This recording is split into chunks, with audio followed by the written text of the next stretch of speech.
devastating.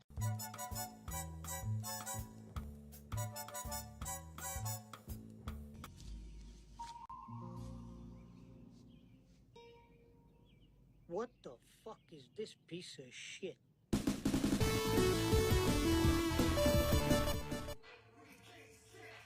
doesn't work. This is not She ain't seen me in a while.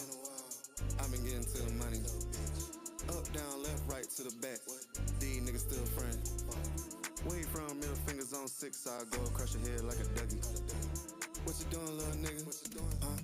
I've been going dummy. Man, stay off the light speed. My bad. Tell me why you did it. Every dream falling apart. Tell me why you did it after the promise.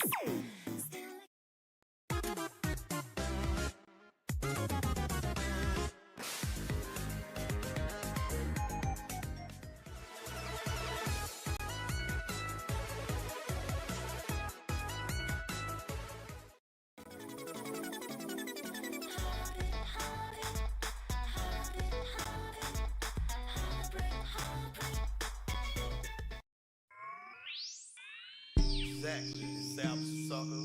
Take too much. Okay. You live in my dream. Are you ready? No! I said, are you ready?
Ozo, or anybody else in the stream, are you ready? Why is he sending me a message on TikTok?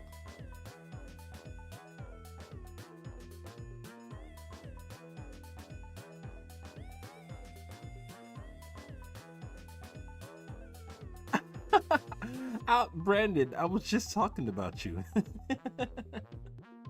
I was going, wait, why are you sending me something on TikTok? I just thought you sent something. I'll check it out shortly. Man, how are you doing? Thank you for being here as well.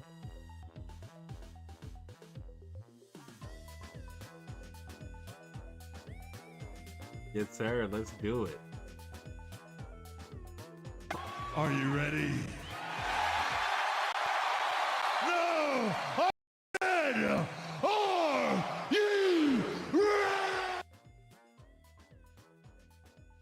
I gotta close the door. I can never stream it loud. I got the microphone on. Hey. I was told by the boss to go ahead and close the door. Oops, wrong one. To the chat one. There it is. I was told by the boss to go ahead and cut the stream off, or at least close the door. So I gotta get my camera looking right. Might have to re-clean it up or something. Actually looks like a good angle, because usually I put it right there underneath the TV. But that's just usually how I recognize it. Brandon, how are you doing? And Kozo, my good friend, welcome. How are you doing as well too? For those new in the channel, I think I'm gonna go ahead and put it right in front because I can't. I like doing.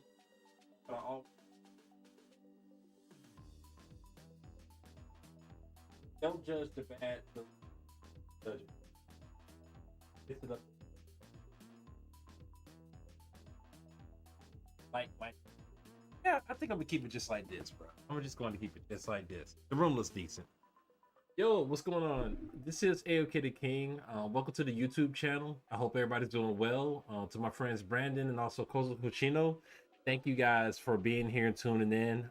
If you're new to the channel, do yourselves a favor and help me out with the algorithm of YouTube. I'm on the goal to try to reach to 1,000 subscribers. I'm currently at about 270 or 271 at this point.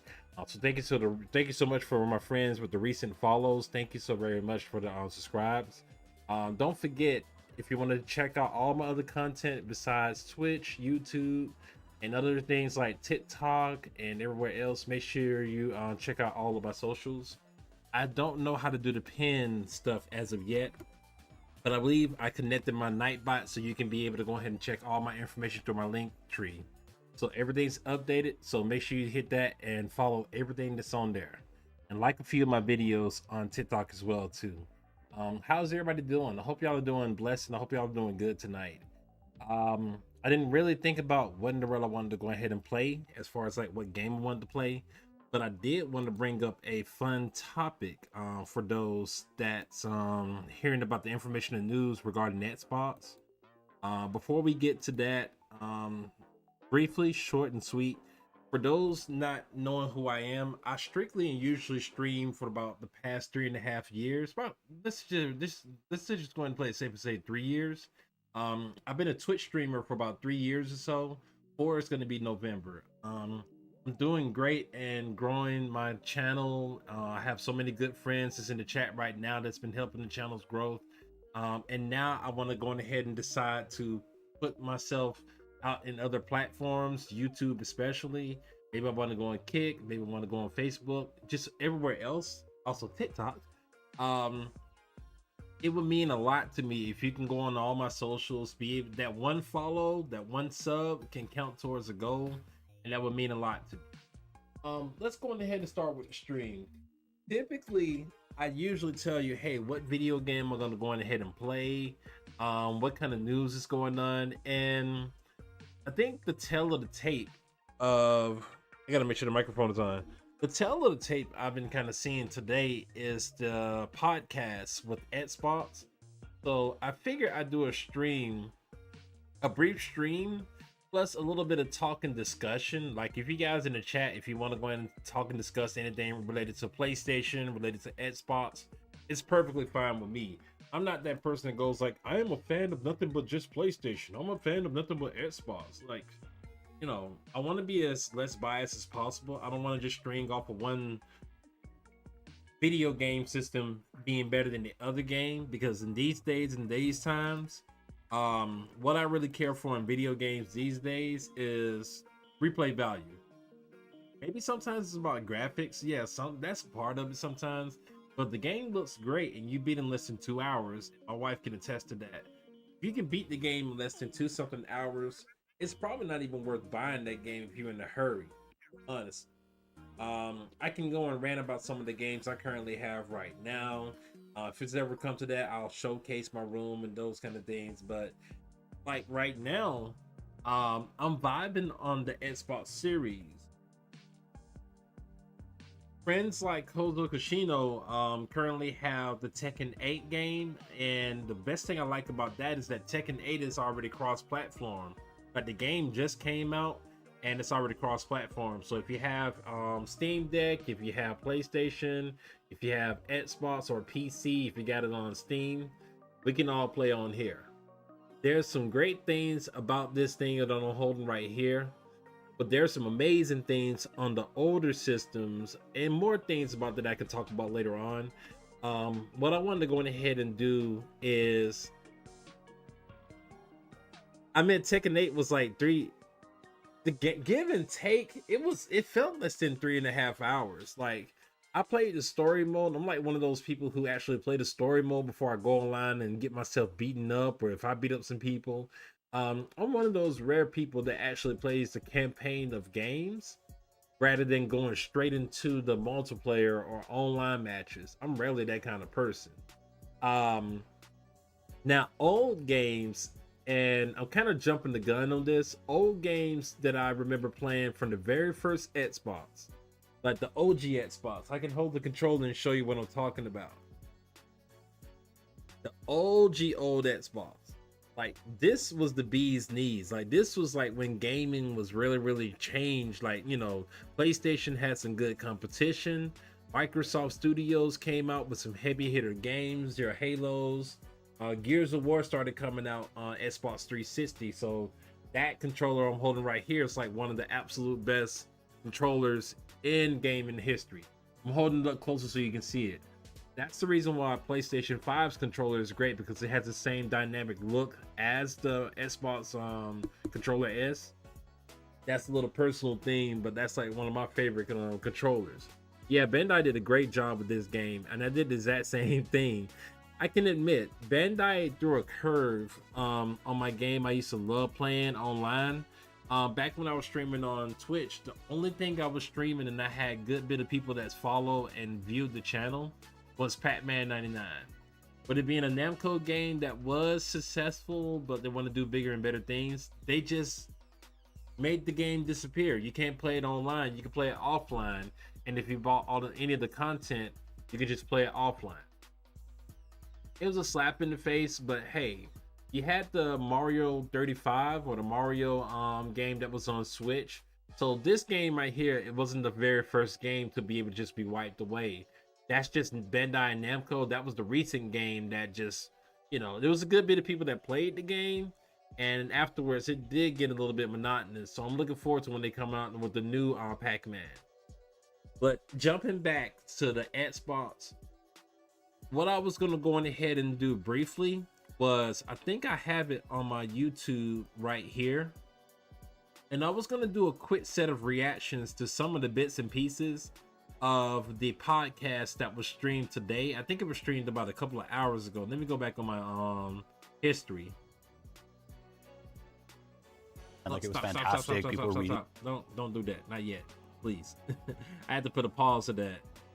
They've put this content out in less than, about 7 hours ago. They let this content go out, and I'll refer and put this link into the channel as well too, if you want to kind of look at it at your own time.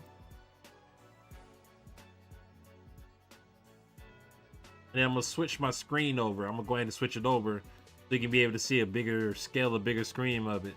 So let me go ahead and do this. There it is. And I think the music is probably off. I'm gonna make sure the music is off so you can be able to hear it. By the way, Kozo, thank you so very much. That it usually can be a point where you can be able to see the link of whatever song that's playing. But yeah, that was Beats of Rage, Beats of Rage by Andrew One, or some of the mix-ups, the playlist for Game Chops. I think I have their command on here. I'm gonna see if it works. The link should be also included on that. So if it does show up, it should. If not, there it is. Okay, and that should works. Everything runs a little bit slower on here on YouTube side. All right, so let me go on ahead. Like I said, I'm doing more of a reactions rather than just talking about and playing games right now. And then I may just play something a little bit later on. So let me go on ahead and switch my screen from the video game to my desktop. You can see the desktop right here. All right. And I have my phone. Thankfully, I can be able to see the chat on here. So if I happen to be kind of blind and not see what's going on, I can be able to see everything. Am I rude to not ask Brandon? Brandon, if you're still here, man, thank you so much for your presence of being here. How you've been doing, by the way? Okay, is it showing it? Okay, yeah, it's showing. I have to look at it on my screen. All right, there it is. I'm gonna start this in the beginning, but there are some parts I'm gonna just go ahead and skip because this is about 22 something minutes long, and they do have the tabs of what they're talking about. So, okay, there it is. Okay, a few of that. So bits and pieces, I want to just go ahead and skim through all of this. I'm not gonna play the whole 20 something minutes of it. And I may just chime in with a couple of words of my opinion, or if anybody else is in the chat want to discuss about it. But this is the podcast today for the updates on Xbox business overall, and what decisions and what will be the future of Xbox altogether. They mentioned crossplay on cross platforms with some of their exclusive titles and their games. Some people in the comments already mentioned what the 4 games are going to be. If you want to spoil it, put on there. That's perfectly fine. I'm not a big, person about that. It's whatever you want to kind of put that on there. But like I said, I saw this and I didn't really get a chance to fully look at it. It was just VODing and playing on my phone. But it's got Phil. It's got Phil on here. And I'm just going to go ahead and play it at the beginning. That way I can be able to just let y'all see what I saw earlier. So let me do this. My face is still going to be on the camera, so I can kind of like get the idea of what the heck is going on. So let's check out some of this.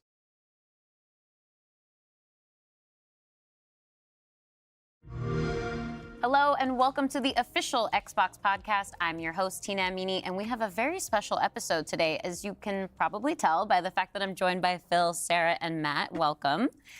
And we're going to talk about some updates at Xbox. We want to talk about game exclusivity. We want to talk about Activision Blizzard now that they're part of our portfolio, how that might be an impact on Game Pass. And we want to talk about hardware too and how all of this fits into the strategy at Xbox. So where should we start, Phil? Well, when we originally had planned for the show, starting back in December, I think we probably would have started with Activision Blizzard, maybe talked a little bit about the exclusivity with some of the news coming up, and then hardware. But we've had some unforeseen news that has come out. So let's just go and tackle the exclusivity question, because I know it's on the minds of a lot of people. We hear from the community, and that's an important input for us. There's the beginning of the podcast. He goes right into it. Phil Spencer just going ahead and just go like, okay, you know what? We're not going to go on ahead and prolong this any longer of, the rise and fall, success, the fails. PlayStation overall last year won the amount of consoles being sold versus PlayStation. And though I don't have a PS5, I back Xbox for the fact that they had exclusive content, and the Game Pass is like 20 times better than the PlayStation Plus stuff. I got a good bit of space left on my PlayStation 4, I still play my PlayStation 4. It's got like so many games I have on there, both digital copy and also hard copy. I got a lot of games on the PS4 I still play or I haven't played yet. I have a library. So the fact that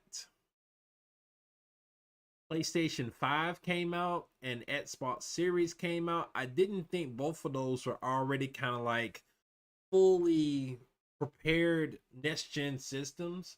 It was just upgrade versions. It was like a PlayStation 4.5, and they don't have enough exclusive game except for God of War, Spider-Man, Spider-Man 2, those kind of games. For Xbox Series, it's got a heck of a lot of games on Xbox Game Pass. They've got Activision, they got Blizzard, they got all the other kind of games that's added on there with the big arsenal of categories on here. But not enough people are buying the not enough people are buying the Xboxes. Even if the game system was even cheaper, like they still only wanted to get the 600, the 400, and the $500 version of the system, the PlayStation 5, even though it didn't have any games that was exclusive on there. It had a great bit of, if I'm wrong on some of this, just let me know. It's got great backwards compatibility, but as far as like the library of games on PlayStation Plus, and they just rolled out $20 or $25 more for the subscription, the annual subscription. I think at one point I was paying about $60 a year for just the essential pass, just the regular pass. And then I think it was $90 and $100 and something plus dollars for the premium and the elite and all that stuff. But the games is not even good at all on there. So more stuff about that. So that's how Phil sets up and already says, you know what? Let's go ahead and get to the point of why we're even here for 20 something minutes. This could have been actually done in the form of an email rather than a podcast. It's not going to advertise games. I'm just going to spoil that for you. So we made the decision that we're going to take 4 games to the other consoles, just 4 games. Not a change to our kind of fundamental exclusive strategy. We're making these decisions for some specific reasons. We make every decision really with the long-term health of Xbox in mind. And long-term health of Xbox means a growing platform, our games performing, building the best platform for creators, reaching as many players as we can. We're always looking to learn as a leadership team and to grow. And we think this is an interesting point in time for us to use what some of the other platforms have right now to help grow our franchises. So we're going to do that. So these 4 titles, what are they? Can you say? That's it. The whole thing about this, we probably don't care about anything else with the rest of this podcast. Simply, what are the 4 games they're gonna go ahead and put on there? That's it. It could be a simple answer. It could be, hey, is this, that, data. Like if it's no changes overall, you would have thought the answer would have been given at that moment, and it's only at about a minute 40 something into the podcast. You would have thought you got an answer there, but no, this is going to be prolonged even longer. I'm not going to name those games. The teams that are building those games have announced plans that are not too far away.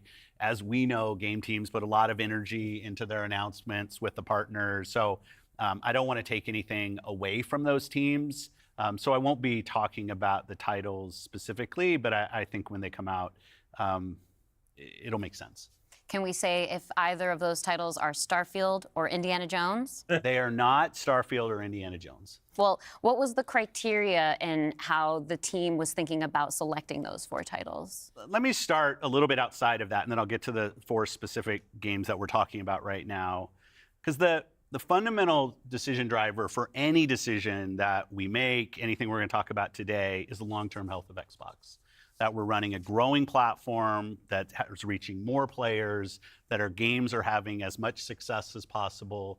And I do have a fundamental belief that over the next 5 or 10 years, exclusive games that are exclusive to one piece of hardware, are going to be a smaller and smaller part of the game industry. And that's not some great insight, because if you look at the last 10 years and what the biggest games are today, it's a natural place whether it's one console and PC, multiple consoles, mobile console and PC, you see big games landing on multiple platforms. And we want to be a great platform for creators that are trying to realize that potential. But a lot of rambling with that. The other two just gotta nod their heads because they have to make sure whatever it is he's saying, they have to agree to it. But inside, deep in their minds and their thoughts, they have to be going like, man, it's like I want to go ahead and get the answer and just shove it and tell it to everybody rather than you just prolonging this. But that's not the business mogul. The aspect about this, we gotta keep professional. We gotta keep Xbox as a good brand. So we're not gonna just go ahead and just give you the answer right there and then, hey, this will be over with. They have to prolong it. That's just a company corporate decision that you have to do. Life, video games, work, wherever. So now he's going back to actually the specifics or the details about the 4 games still not being mentioned. But now back to the specifics of the question on these four specific titles. We looked at games that are over a year old, so they've been on Xbox and PC for a while. A couple of the games are community-driven games, new games that kind of first iterations of a franchise that have reached their full potential, let's say on Xbox and PC. There's always growth. Franchises that we obviously want to continue to invest in. Part of having the ability to continue to invest is that the businesses behind those franchises continue. We think it's important that these service-based games that have communities behind them, that they can have confidence that they're going to exist in the future. So 2 of them. Service-based. I can go in the comments and find out what the heck those 4 games are. I don't want to do it as of yet, but service-based. And these are games, there's a hint to this. These games have already been out on Xbox and PC for a year. So not including COVID, not including the droughts or anything, like Xbox had the ability overall with their consoles being cheaper and the amount of games and content that's available on there. I'm gonna spoil this for you. And I wish I could just go ahead and put the bit screen. I might want to go ahead and put the bit screen on to kind of talk about this. But this is a personal experience I'm having with the system itself. I'm gonna go ahead and do this for just a moment. And if you already own an Xbox Series, if you already have one of these systems, that's awesome, that's great. Now you kind of got an idea of like as far as like the hardware and the specs of the system. I currently have the Xbox Series. This ain't even been a year old. I got the Xbox Series S. Now this is the model that doesn't have the disk drive. I chose that one. It's a little bit cheaper, but it's because though I do have an OG Xbox and an Xbox 360, if they don't ever decide on making the games backwards compatible, that's what it's all kind of going to. Like a lot of the games that we have are only available if you're getting it on Xbox 360 or if you're getting the old ones. It's only available through Game Pass. Now you can put the games that's older than, well, you can't put games on Xbox Series on an external hard drive. The memory on my hard drive for my series is very, very small. Like I can put about like 4 or 5 games that has a lot of graphics on them, a lot of gigs on them. For example, I think what I currently have, I have to do Halo Infinite for a moment. I have Mortal Kombat 1, Street Fighter 6. I love Street Fighter 6. I just recently added the Tekken 8 game on there, and that game for right now, at least due to the patches and the updates, the gigs or the updates is not that bad. I think the starter for the availability of gigs that you have to have for your hard drive, you only need to have about 82 or 86. It's not that much. It's only just a few little bit of gigs compared to like playing a game of Call of Duty at about 200, 300 something gigs, and it takes almost like half of a day. What I'm getting to is if you already know the specs of the hardware of the system, it's not something to be excited about. That's about maybe I couldn't think of exactly my feelings and thoughts about the system as far as like the limited amount of specs you can be able to play on your system. And the fact that I have a 2 terabyte, let's go with that. Yeah, I got a 2 terabyte hard drive. It doesn't matter if you got a 2, 8, 20, 30, something like that externally. Those new games that we currently have cannot be played on the external hard drive. It's only can be used as storage. So you would have to delete whatever your top tier game. Say for example, you wanted to go ahead and download Mortal Kombat on there, but you have a hard drive worth of nothing but Call of Duty, the only game. Not even the campaign, the game, and the Spec Ops, just the multiplayer. And you know that continues to update every other time, so that's taking a chunk away from your hard drive. You would have to sacrifice and put that game on the external hard drive and not be able to play it in order for you to download and put the newest game that you purchase into your internal hard drive. As far as the specs goes, I felt like that was a major L. Like I can be very, very bold and just respectful about this. I think it was Xbox's bad idea to begin with, making another system that's not backwards compatible to the games you currently have. Like if you have Xbox One games, maybe you can play them, but the other games, like I still have. It's funny, somebody was mentioning about Deadpool. It's funny. I have this game for 360. I have like, and I'm streaming on YouTube because some of these games probably people are going like, "Oh my god, I can't believe you even have that."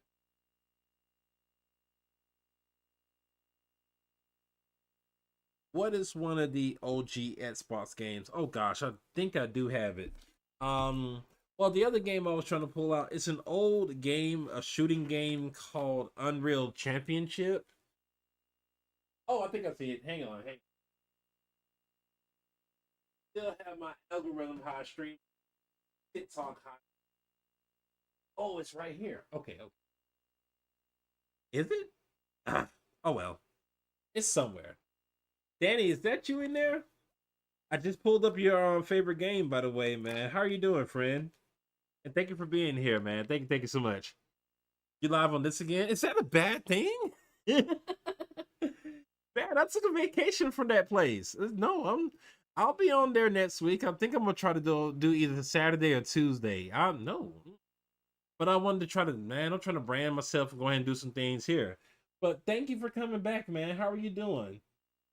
We were just doing some conversation and chat. Oh, here's one of them. I love this game. If they were to put games like this and then remake these games like Unreal Championship, if they was to allow you to go ahead and play your Xbox 360 games on your Xbox Series, many other games.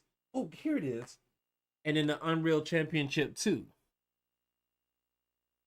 Like, these were games I used to love playing when I had the OG Xbox. And you're talking about exclusive. When you see that brand right there where it says only on Xbox, you knew it was the real game that was only playable on there, and you made other systems jealous. Now we're not going to be able to see that kind of thing because things are going to be exclusively on other systems. But I would love to see like games of Halo. I would love to see probably games of Gears of War.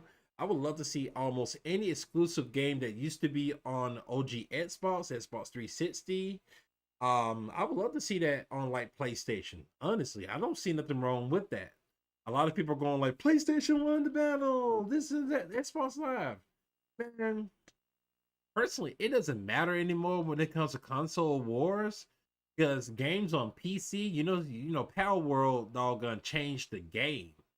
I think Counter-Strike, I can't remember if it was no, it's PUBG. I think I was told that PUBG. Yeah, man, that's me. I'm doing good. Deadpool should be in the mailbox on tomorrow. Oh, you bought it? Cool. You gonna tell me how much you bought it for? Did you get it on sale, or did you actually buy it for like 80 or 100 something bucks? Show me a picture of it when you get it received too, by the way. I'm getting to the point that the specs of the system is not something that I'm not excited for. Because if they come out with new games for Xbox Series, the only thing I can always debate on is the hardware is too limited for me to put a new game system on there. And I cannot unless it's somebody else can tell me. there's no way, unless you can do it internally, you can't play any of your new games you purchase if you got limited storage on your internal hard drive. And you can't do anything into your external hard drive. You can just only put it in there. That's it. That's the only thing I can't stand for that. Well, $50 at GameStop. That is evil. You know how new game is that a new game or an old game? If that thing is, look, hold up. I'm gonna have to look on Google and see how much they're actually charging these things. But dude, welcome Dan, man. Thank you so much for being here. I am just chatting tonight. Gonna be maybe playing some games on Xbox, maybe doing a little something. But I said, you know what? Since I'm doing this YouTube thing, I want to go ahead and do maybe some just chatting and talk about the Xbox business stream that happened about like 8 hours ago. Did you see it, by the way? Wait, did I just trying to look at everything on my phone? Wait, is my phone's chat updating? No. I gotta learn about this. There it is.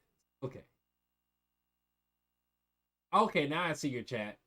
It's a pre-owned for doggone 50. That's actually not bad.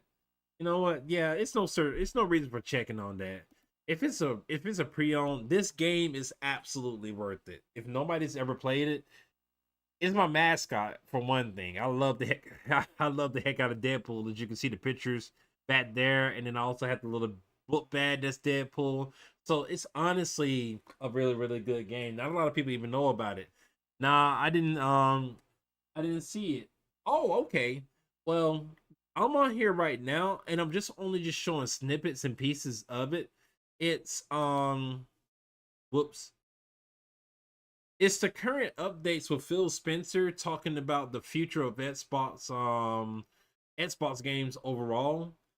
They're deciding on going ahead and they're gonna do a cross-platform on 4 particular games. He hasn't mentioned the 4 games at all. Phil hasn't mentioned it on games, but he's gonna be talking about exclusive hardware and other kind of things. I stopped around this point when I was watching it earlier, so I said I'm just gonna do like a review and topics and chat about that. So check it out. Kind of community-driven games that will end up on other platforms and give us the ability to continue to invest in them. We think that's great for the business and great for the communities, more players to play with. I'd say 2 of the other games are smaller games that were never really meant to be built as kind of platform exclusives and all the fanfare that goes around that, but games that our teams really wanted to go build, that we love supporting creative endeavors across our studios regardless of size. And as they've realized their full potential on Xbox and PC, we see an opportunity to utilize the other platforms. Can I stop this? I hate it. I hate it. I hate it. I hate it. I hate it. Like, maybe it's just me. Maybe just if I reach their full potential, that's got to be them. He's probably saying in the fancy way, we've only can sell these many games. We can only sell these many contents, these copies or whatever. But it's not going any higher after this. It's not going to be the numbers of Pal World. It's not going to be the numbers of Pokemon. It's reaching its full potential. Since it's limited to Xbox, that means that they're going to reach out to other companies like Xbox, excuse me, like PlayStation or even Switch. Now one spoiler, somebody was talking about Hi-Fi Rush. Hi-Fi Rush is a cool game already. It's almost like Jet Set Radio meets Parappa the Rapper. That's what it kind of gives me a reminder of. I haven't finished that game. That was one of the games that was on Game Pass as well too. And it had a chunk of gigabytes to go ahead and store it and save it. But I may go back to that game. Well, I'll go ahead and digress. It tickled me when he said that about 3 or 4 times. Oh yeah, by the way, the games have full potential on their Xbox and PC versions, but nobody else had that. I just answered my question. Why is it not selling good on Xbox? Because more people have a PlayStation. More people have PlayStation 5, and the units are selling more than what you're offering on Xbox. Might not be the answer to that, but it just struck my mind. As a place to just drive more business value out of those games, allowing us to invest in maybe future iterations of those, so sequels to those, or just other games like that in our portfolio. And when we don't damage Xbox and we can grow our business using what other platforms have and to help us with that, we're going to do that. And that's really the story behind these 4 games. And last thing I'll say, looking forward, I think there is an interesting story for us of introducing Xbox franchises to players on other platforms to get them more interested in Xbox. We think there's a good brand value for Xbox there. So 4 games, no promise beyond that. So if you're on those other platforms and you see these 4 games coming, please don't take it as some signal that everything's coming. It's not. And we're going to learn. So when you are thinking about the future and this concept of live service games, games that can benefit from bigger audiences, new audiences, how does that apply to future titles and how you're applying that criteria there? Yeah, there's really no fundamental change to how we think about exclusivity. We just came out of Developer Direct, which was an awesome show, where we showed great games that are coming to Xbox and PC and cloud, which really makes them accessible to hundreds of millions of people. So it's this kind of, we're really focused on a couple platforms and what's going to show up there. But our key of play the games you want with the people you want, anywhere you want, when everybody plays, we all win. These have been part of our strategy for years and will continue to be. Our focus is on how do we continue to grow the games industry by reaching more players in more places, and how do we grow Xbox as part of that. Xbox is a hardware platform, Xbox is a publisher of great games, and Xbox as a platform for the world's best creators. I don't know. Because if you're talking about a business decision, trying to cross-platform with everybody else, it doesn't sound inviting when you keep on hearing the term Xbox is this. We're going to do everything we can. We're doing this and we're doing that. But, this is the demise currently. If you're a great top-tier system, my wife, y'all, give me just a moment. Oh, are you okay?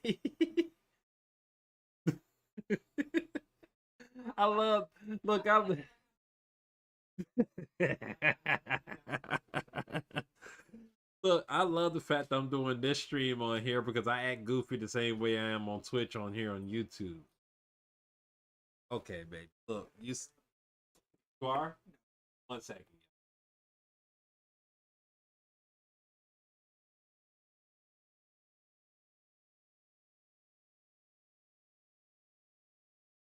Oh, no, he's not. I will. As I was saying, it's me. It's Xbox only, this and that and whatnot. If you're going to be a business partner, I guess what he's doing is he's laying the table down with information and things and plans, but he don't want to mention like actual company names, especially PlayStation. He don't want to mention any kind of business moves or anything as of yet. I don't know, like, we'll continue on with this. How does that apply for the future titles? Okay, let's go ahead and check this section out.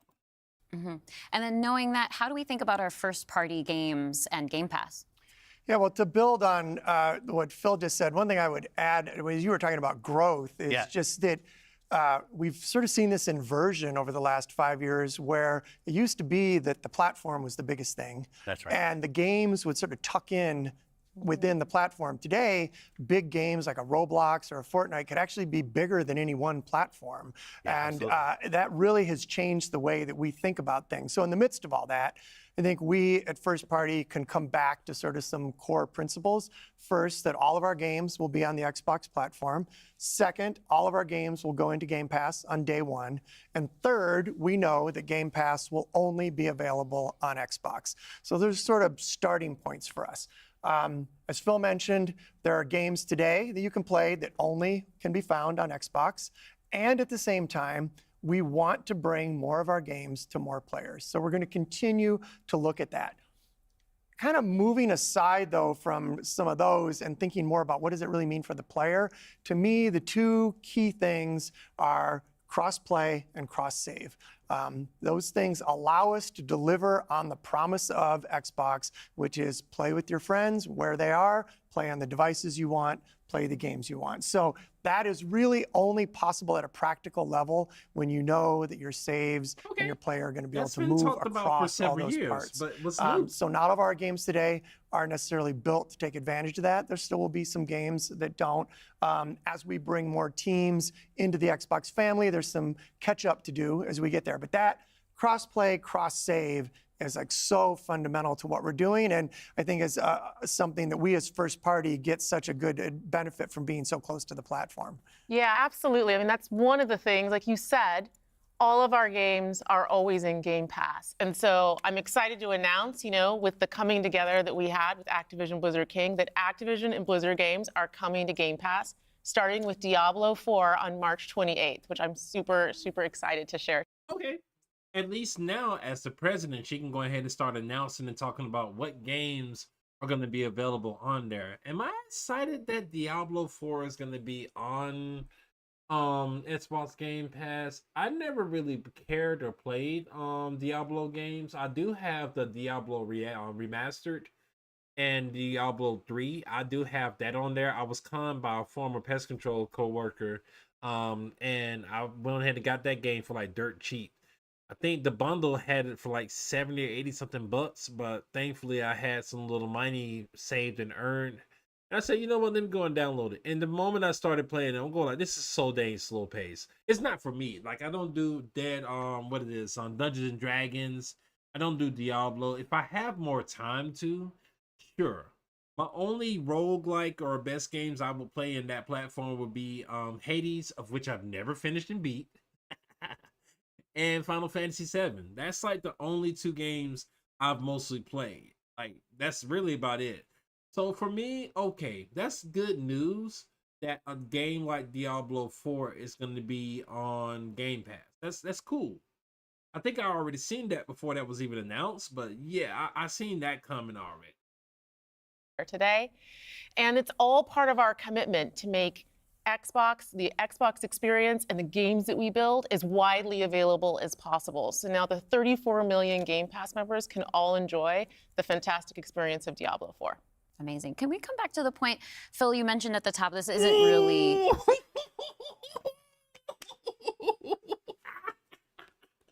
I love it. That's the point. That's of the whole thing. She just doggone blackballed. She just doggone blueballed the whole announcement. Oh, Diablo 4 is coming out on this system, whatever. Okay, all right. Coming back to the point. What I'm at, bro, she got a freaking W for saying that. And she said that very respectfully. I need to go back. Like, you know, she made a good, valid point. Let's get back with the point. Like, you know, let's go back. I mean, this is a good announcement. I'm glad you plugged that in, that Diablo 4 is coming on Game Pass. Hey, but so what? Diablo 4. Amazing. Can we come back to the point? I want to just hear this point. I just want to hear this. I want to hear this again one more time. Diablo 4. Amazing. Can we come back to the point, Phil, you mentioned at the top, this isn't really a change in strategy for us. Can you recap for me how it isn't? Yeah, and I thought both Matt and Sarah did a really nice job of talking about what we're doing on Xbox, where we're going. You know, if you take a platform feature like Xbox Play Anywhere, which has been a promise that we've made on our first-party games, that you can buy our game once, you're going to get play across Xbox and Windows. I think we're the only platform that does this. That makes it possible for you not only to play with your friends wherever they are, but to know that you actually have multiple entitlements to the games. I think that's a technology I would love to see applied to more platforms. But it is this view that people are going to play Xbox in multiple places. Whether it's play the games you want with the people you want, anywhere you want, whether it's content, community, and cloud, whether it's when everybody plays, we all win. Like, we've had different taglines, different strategy. Have we heard this about 2 or 3 times already? Have we heard? I'm sorry. Have we heard about the play together, live together, smoke together, drink together? I smoke, I drink. Like, have we heard this line already before the merging and the potential of letting go 4 games to other platforms? Have we heard this line before? Has Phil already did this in certain things like E3s and the Game Awards? Has he already shoved this theory down everybody's throats? Has he already been saying this long enough?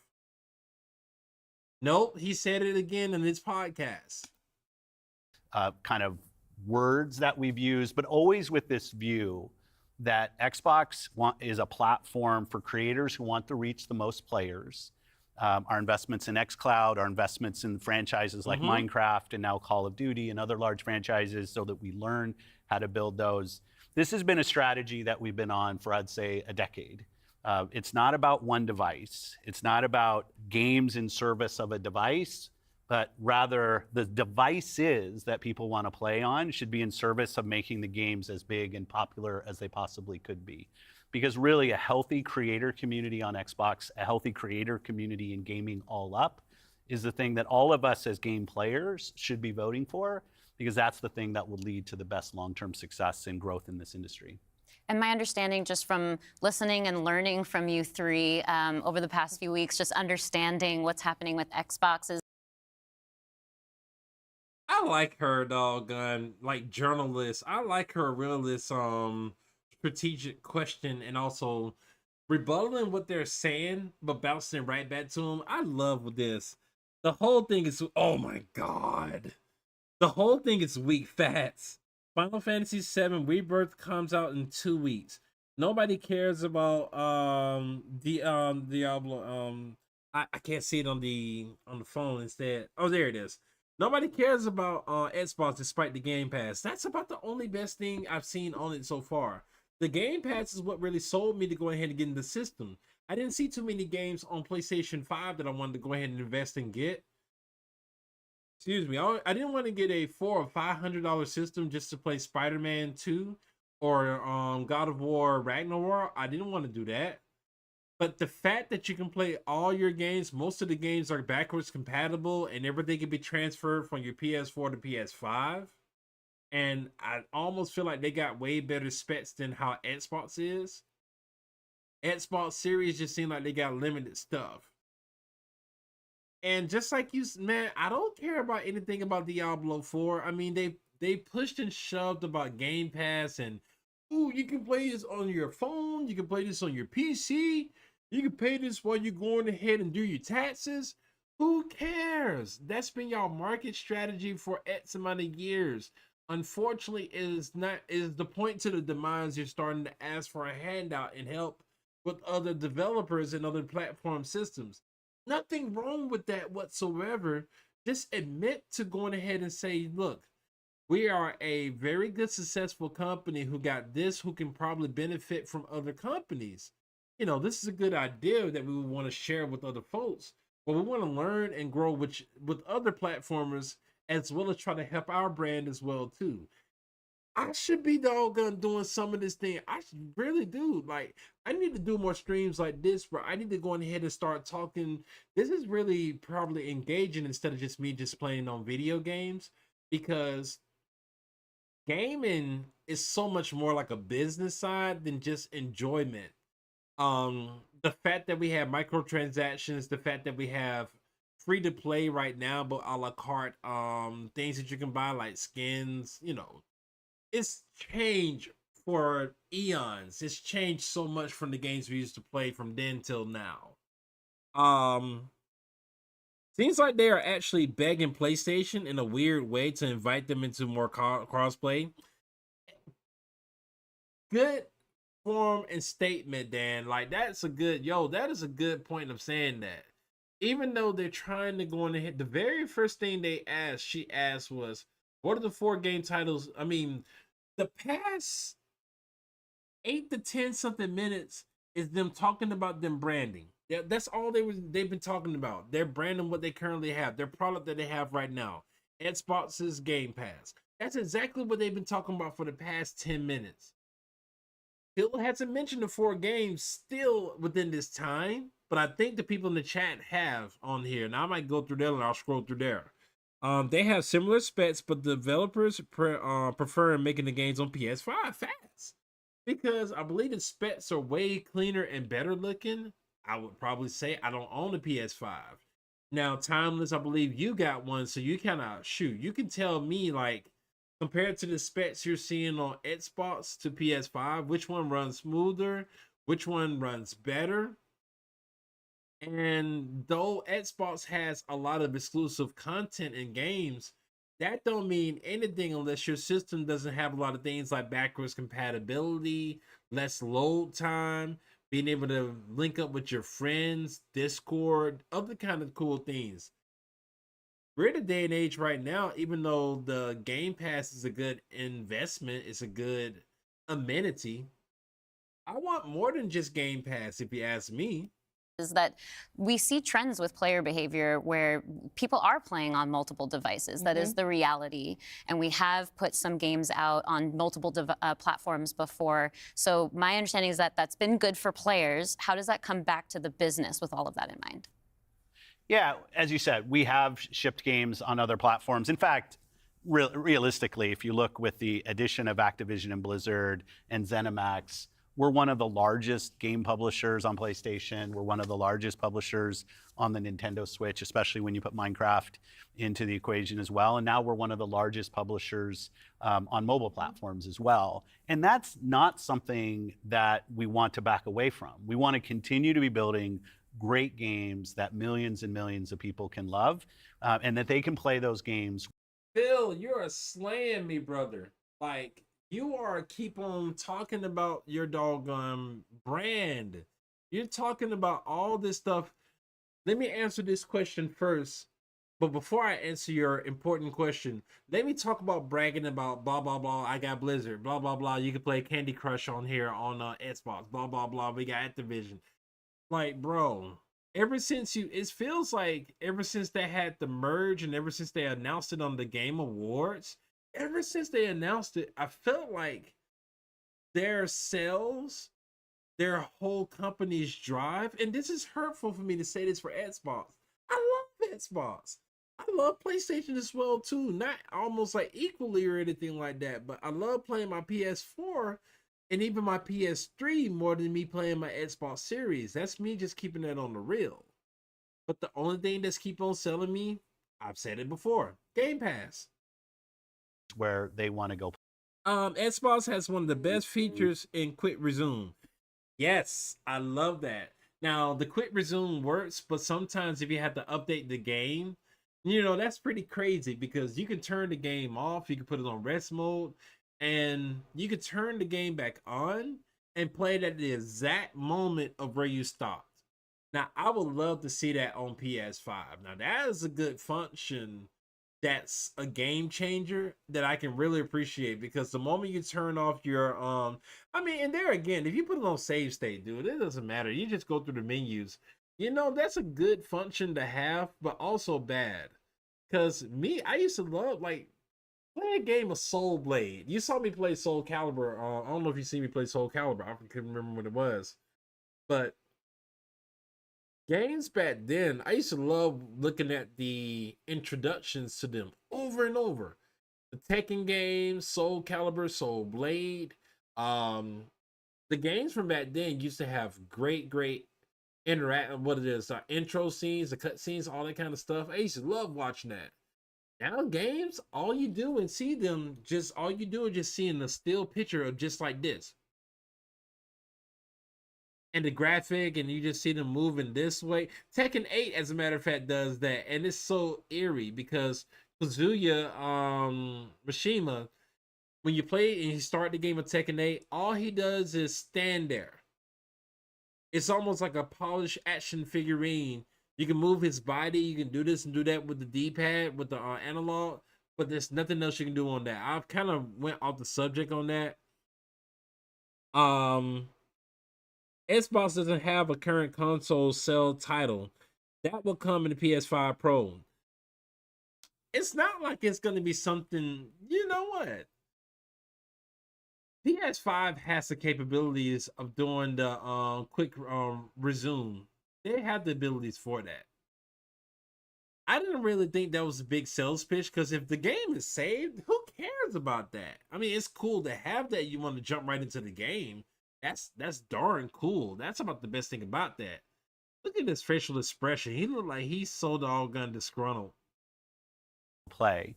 But we do understand the business success that Xbox has to have. Us as leaders in this business, the system today, the system that all companies that we play video games from, is a world of you got to be growing your business.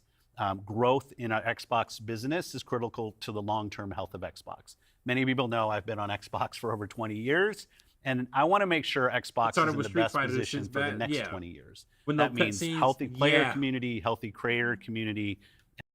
Briefly about that, yeah. Are you talking about Street Fighter V? If you're talking about Street Fighter V, man, I couldn't stand Street Fighter V for many reasons. The cuts, there was like no cutscenes whatsoever. Everything was like still picture. It looked almost like a comic book. And I'm going like, man, from us coming from Street Fighter 4 Turbo to right now Street Fighter, I was never a fan of Street Fighter V at all. I seen they tried to change the way you play the fighting game overall. I've seen they try to do all kind of cool stuff, but V was so boring to me because not only that, the start off of the game didn't have an arcade mode. It didn't have like a story mode if you just wanted to play and chill and play the game without having to go online. And Timeless, you're right, no cutscenes. That's boring. Even though Street Fighter Alpha, you had cutscenes where like Ryu or Ken will stand on one side and then you'll have the still picture of them talking back and forth. Hey, Ken, you've been training a lot. Hey, you want to spar with me, Ryu? Okay, sure. Round 1, fight. You can't do that now on Street Fighter V. Even if you want to go back, Street Fighter 6 is way, way better now. They've made a lot of changes on that. With that being said, that's the reason why that game is on Game of the Year. For no, I'm sorry, not Game of the Year, best fighting game of 2023. That's the reason why that game is best fighting game in 2023 versus Mortal Kombat 1. That's another topic I'll get to maybe at some point later on as well too. Now, Street Fighter 4, I like 4. 4 had cool, unique, the cartoon character look. And the intro that was pretty fly, as a matter of fact. The intro, it had a good solid intro, but I don't think it had, like you said, the cutscenes. I don't think Street Fighter V 4 didn't have a lot of stuff, but it was still very, very fun to play. Matter of fact, I think I have that right now on. I do, yes. I haven't played in a long time. I plan on playing that. I can't remember where all my overlay stuff is. Bro, I plan on playing that at some point. This is the 4-game bundle. This is for Xbox 360. It's got Street Fighter 4 on there, Mega Man 10, which I've yet to play, Dead Rising 2, and DMC Devil May Cry 4. 4 games bundled into one, the Capcom Essentials. On each disc is 2 games. So one has like the Street Fighter 4 and the Mega Man. I think this is only the Street Fighter 4 on this disc.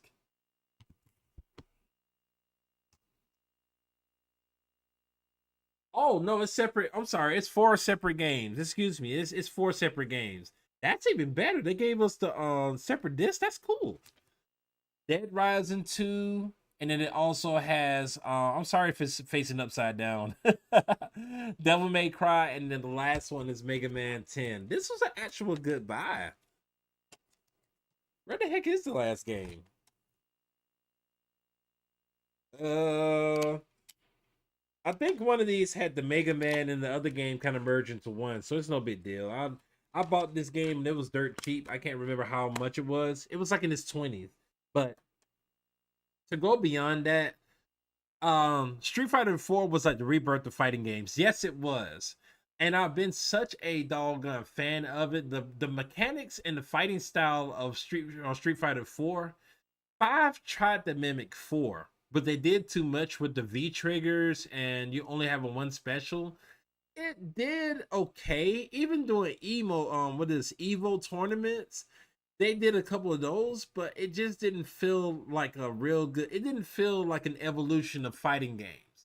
The best way I can kind of describe it and put it, that V was like a setback.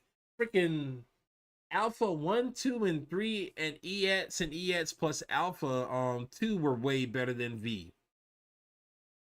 All right, let's talk him talking about his brand, his business, his growth. Let me hear this again. And healthy business. So when we look at opportunities to allow I'm gonna start doing this, bro. Anytime I hear the word business, I'm gonna start taking a shot of water. more people to play, more people engage, more people to buy, more people to subscribe, it's all about putting Xbox in the best position. And our hardware is a critical component of that. The absolute best experience somebody has on Xbox is hardware that your team builds and that people. There's a Humble bundle with 70 Falcon games. Really? How much is that? Play on, but that's not going to be everybody. We fully accepted that we're going to have Xbox players across all kinds of devices. So I think a lot of people think about 2023 as this incredible year for gaming, and in a lot of ways it was. There were some really amazing releases that I think we all enjoyed. But what were the signals behind the scenes that maybe indicated how we wanted to look at the future of Xbox and how we kind of keep up with the industry? Yeah, such a good question. And I think it's, as people who care about the industry, which I assume is people who are watching this, it was an amazing year. Some great launches, some of the games that I think will stand the test of time and people will be talking about a decade from now. But it's an industry that didn't really grow. And what happens when an industry doesn't grow? You end up with some job eliminations, which we had. We had even our own hard decisions to make about building a system. Oh man, I forgot about that. I think Xbox, how many people, can anybody research how many people that Xbox let go? I forgot they had a freaking, oh my God. Xbox had a big layoff. Xbox had a layoff. Google had that big layoff as well too. One of the content creators that I see on Instagram, she was like a she got laid off, I believe, and she was working with Google. She does a lot of IT, a lot of coding and all that kind of cool stuff and whatnot. Did all that, and next thing you know, she don't even have a job anymore. Or at least she's still working and she's still doing healthy or whatnot. But you would think Google would be the job that would be around for a long time. She has college degrees, everything like that. Got laid off, and that breaks my heart. Oh, it costs $20. Nice. Capcom got some good games, and that's another kind of topic. I may want to start doing like some Topic Thursdays. I want to start doing something like that instead of just sitting here playing old school games as well as probably, do that chatting thing. But I mean, it's so much that I can kind of say in mind what all I can think of and whatnot. And it just, even though like right now for 1900, oh, whoa, okay. Yeah. Okay. Wow. That's something. I haven't took my shot yet of water because I was trying to wait for the word business. Sustainable business for ourselves, but in no way were we alone in that. When you think about a healthy industry, I want players who believe that they will find the best games on the platforms that they love. I want people who invest their careers in working here to feel like this is a place that they can be successful. And that really is down to being part of an industry that is growing. If you listen. Wait, the 1900, is that 1900 people got laid off? Whoa. Bro, that is terrible. And let me confirm that before I continue. Is that 1900 people that got laid off for Xbox? Because the bundle has Final Fight. I'd be hyped for Final Fight, but unfortunately, I probably got it on the old whatchamacallit system. I got it on the old emulator. I may need to look for that game as well too. I may still check on it. Is it on what system is it on? If you mind me asking, Timeless, what system is that on? And Lisa Su, the AMD CEO, she'll say that AMD powered consoles are likely to decline in 2024. I think there's an amazing set of games coming in 2024, but if we don't get to growing as an industry, the industry will struggle.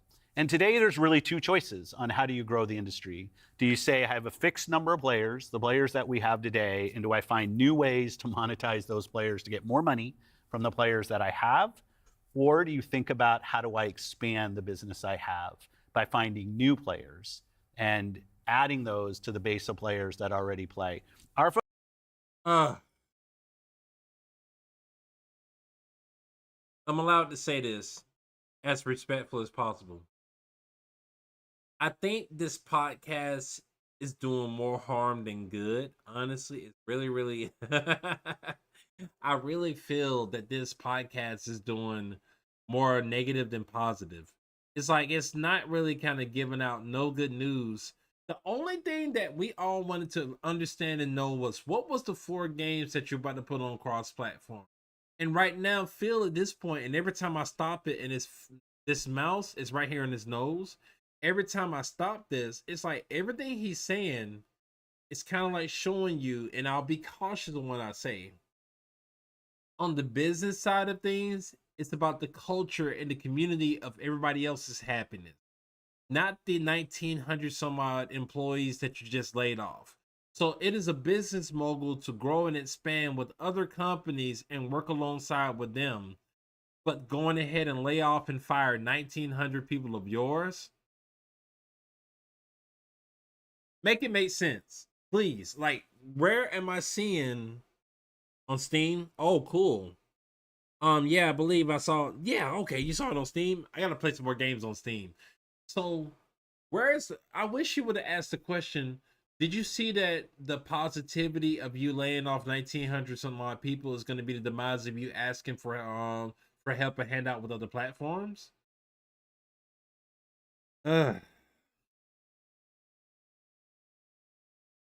This is a real world. This is like the business side of the world of things. When you see a very once successful gaming franchise makes that, video games are supposed to be fun, and the people and the workers are supposed to be something like really enjoying video games and not ever have to worry about losing their job, because gaming industry is always going to be around. But you being a game tester, a coder, a graphic designer, and you lose your job, well, it would mentally hurt me. It will really, now this is talking personally from the heart. Bro, this would mentally hurt me that my own company laid me off that I love playing the video games for. Bro, I'll just go like, dude, forget. Bro, forget Xbox, man. I'm finna be playing nothing but doggone my Nintendo Switch. I ain't playing nothing but PlayStation. Bump Xbox. So now it leads me to more questions than answers and what I want to kind of ask. But on YouTube, I like to go ahead and be professional. Focus on Xbox for the last decade has really been on that latter point. Exactly. Of how do we make sure Xbox is growing for our players, growing for our creators, so those people are finding success on our platform, which will grow the Xbox business and put Xbox in a position to be very strong for years and decades to come.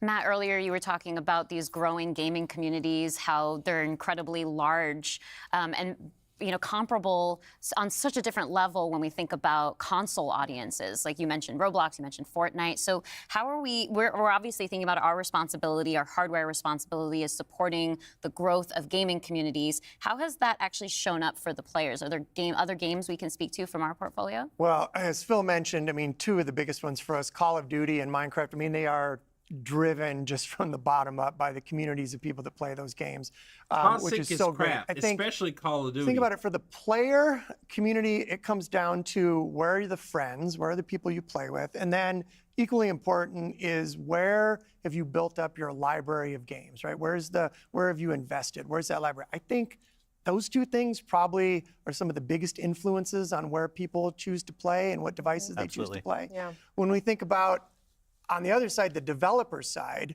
just any game developer wants their game to find the biggest audience possible. That's just the nature of building a game. You want people to enjoy and participate in what you've made. And I think we're in a unique position to deliver on that, just because we are the platform. We build hardware, we've got a first-party games group, and then we've got a system that ties that together, that brings together your friends, your progression, your achievements, all of that. And I think that's really what has contributed to the momentum behind some of these communities. Yeah, absolutely. When you look at, just step back and you look at the history of the industry, we've moved from a place where it used to be that someone built and launched a game to accelerate hardware to actually the things we do with our hardware and with our platform are all in service of making those games bigger. And we think about that across all of the investments we make, the consoles we build, the investments we do with things like cross-play, cross-progression, the things that we're doing with cloud. How do we actually give more options to game creators so they can have the greatest success? I think one of the fun recent examples about this is actually Palworld. You know, Palworld was able to launch, they were a game preview, they launched in Game Pass, they also simultaneously launched in Steam. And through the combination of those things, you know, Pocket Pair was able to have this outsized success, and it was the largest third-party Game Pass launch ever. And that's Yeah, don't try to take the credit from Palworld versus what you got. I mean, yeah, you do have it on. The game is, I think, is the game fully available free to play on Xbox on Game Pass? Because, Dan, you might have told me this. I think they sold like 9 million something copies, if not more than that, on the first week. Now we're talking about dollar value, and now we're talking on the business side of things. Okay, business shot, 2 shot. The aspect about this is actually the unit per sold. They did absolutely successful on, I'm trying to think of the other systems that was on there. Was it on PlayStation? I don't think it was on PlayStation. But anyway, Steam all by itself, dude, that was the highest doggone grossing game. That was like the highest quick buying game other than PUBG. I think PUBG is the first game that, I mean, the game that has the most units sold or whatever in a quick amount of time. And then Palworld just flipped it around and being second. Now, Palworld, I don't know. I ain't heard anything about Pokemon Company yet. They're not trying to bring up any kind of copyright infringements. But the fact of the matter is Palworld did push the bar and push the scale of the fact that this game is in high heat competition against another game that's been around for so many years. So Pokemon has been around since I was a kid. You know, the game's on Game Boy, the game's is on N64, on everything else. I'm currently on Switch, but it's been the same format and how you play in the game. At least Palworld is somewhat different and innovative. I don't play the game. I'm not knocking it. It's not for me. Because the fact that you have a little adorable little monster holding the AR-15, you know, that kind of thing doesn't suit well with me. And I see some of the people, like right now, if I was to go back on my platform on Twitch, the one set of people that's playing it, all I really see, every time I start the stream and I start watching people playing Palworld, all I hear and see is the punching motion of you punching and doing this and doing that to one of the pals. I'm going like, ew, this don't look inviting. This is awful, you know? And then some people are already getting tired with so the game is 9 million the first week on Steam. That's crazy. So to return back to what the president is saying, to return back to what she's saying, I get it. You've got credit for Palworld, yes, but that's already a game that was embedded in your Game Pass. So miss me with that. Like that, I mean, I might be saying things wrong. I might be saying a little bit of something, but just bear with me because it's been a while since I've ever did like a full just chatting. So let me try to go back on my resources and see what exactly, why did Palworld actually come into this whole conversation anyway? One recent examples about this is actually Palworld. You know, Palworld was able to launch, they were a game preview, they launched in Game Pass, they also simultaneously launched in Steam. And through the combination of those things, you know, Pocket Pair was able to have this outsized success, and it was the largest third-party Game Pass launch ever. And that's all because we give creators options on how they can launch their games. We've got subscription, we've got retail, we've got free-to-play, we've got game preview, we have the consoles, we have our experience on PC, and they can access all of those things. And when we step back and we just look at the performance of our platform all up, we know it's working. We're at the highest level of users on console, the highest level of users on PC, the highest level of users on cloud ever. We have double-digit growth rate on PC and cloud, places where we're enabling creators to actually reach new players beyond the console ecosystem. And that's why we're leaning into it and doing more, because we see all those signals. So why So are we're you talking asking about for the help? role that hardware plays for creators, for the Mm-hmm. games and those communities. What about the role that hardware plays for us as a business, for Xbox? When we look at Got our it. hardware, it really is, and Phil said this earlier, it's where you get like the most flagship seminal experience of Xbox. And it also represents a developer target. Our developers can build the specs of our hardware, and we invest to make sure they know when they do that, that the games are going to run great on our hardware, but they're also going to be able to be accessed across any screen. In the stream. Oh yeah, she's talking about Twitch. I beg to differ. In one perfect example, unfortunately, will be Mortal Kombat 1. Mortal Kombat 1 runs smooth on, I think it's on Steam as well too. Mortal Kombat Run even runs better on damn, I feel like it runs even better on Nintendo Switch. My Mortal Kombat copy that I purchased, almost like $100-something bucks. I will be the one to admit this. I regret it. I wish I would have paid just the base game of it, because the microtransactions, I have to wait almost like several months to years to get cameo characters, side characters now, by the way. Excuse me. And I also get like the other DLC characters whenever they feel like releasing it. The game is fully ready and functional. You can get those. If they was to go ahead and release all those characters now, I think it still wouldn't be successful. But to go back and what she was talking about, I'm kind of running on a tangent here on this. That game crashes. I've got the top tier, like, and that's kind of like my fall. That's kind of like my end game, for lack of a better word. That's kind of like my end game on when I'm going like, dude, this is supposed to be a doggone top tier, high grade system. So for the president to say that, and it's nothing against her, it probably the developers, the guys at NetherRealm Studios, and it's the guys from WB Games. Somebody in the IT department or the debugging system needs to fix this version of Xbox, because I stopped even playing this game a lot when the game starts crashing on the new gen system. I'm not throwing this controller. This thing costs too much, but riddle me that. How are you the doggone biggest face of gaming history and all these accolades you have? And right now we're doing a podcast talking about we're going to go ahead and give away 4 games in different cross platforms, and we're going to merge with other companies and lose 1,900 employees. I'm going to start putting that on a t-shirt. Make it make sense for me. Please make it make sense, both in the monetary value and on the business side value.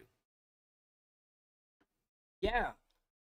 Do you show care and value for not only your customer base? Do you feel only just love for your subscribers and your gamers? Because look, the developers and the workers at 19, I empathize. I hate it. I hate to hear that somebody lose their job over anything.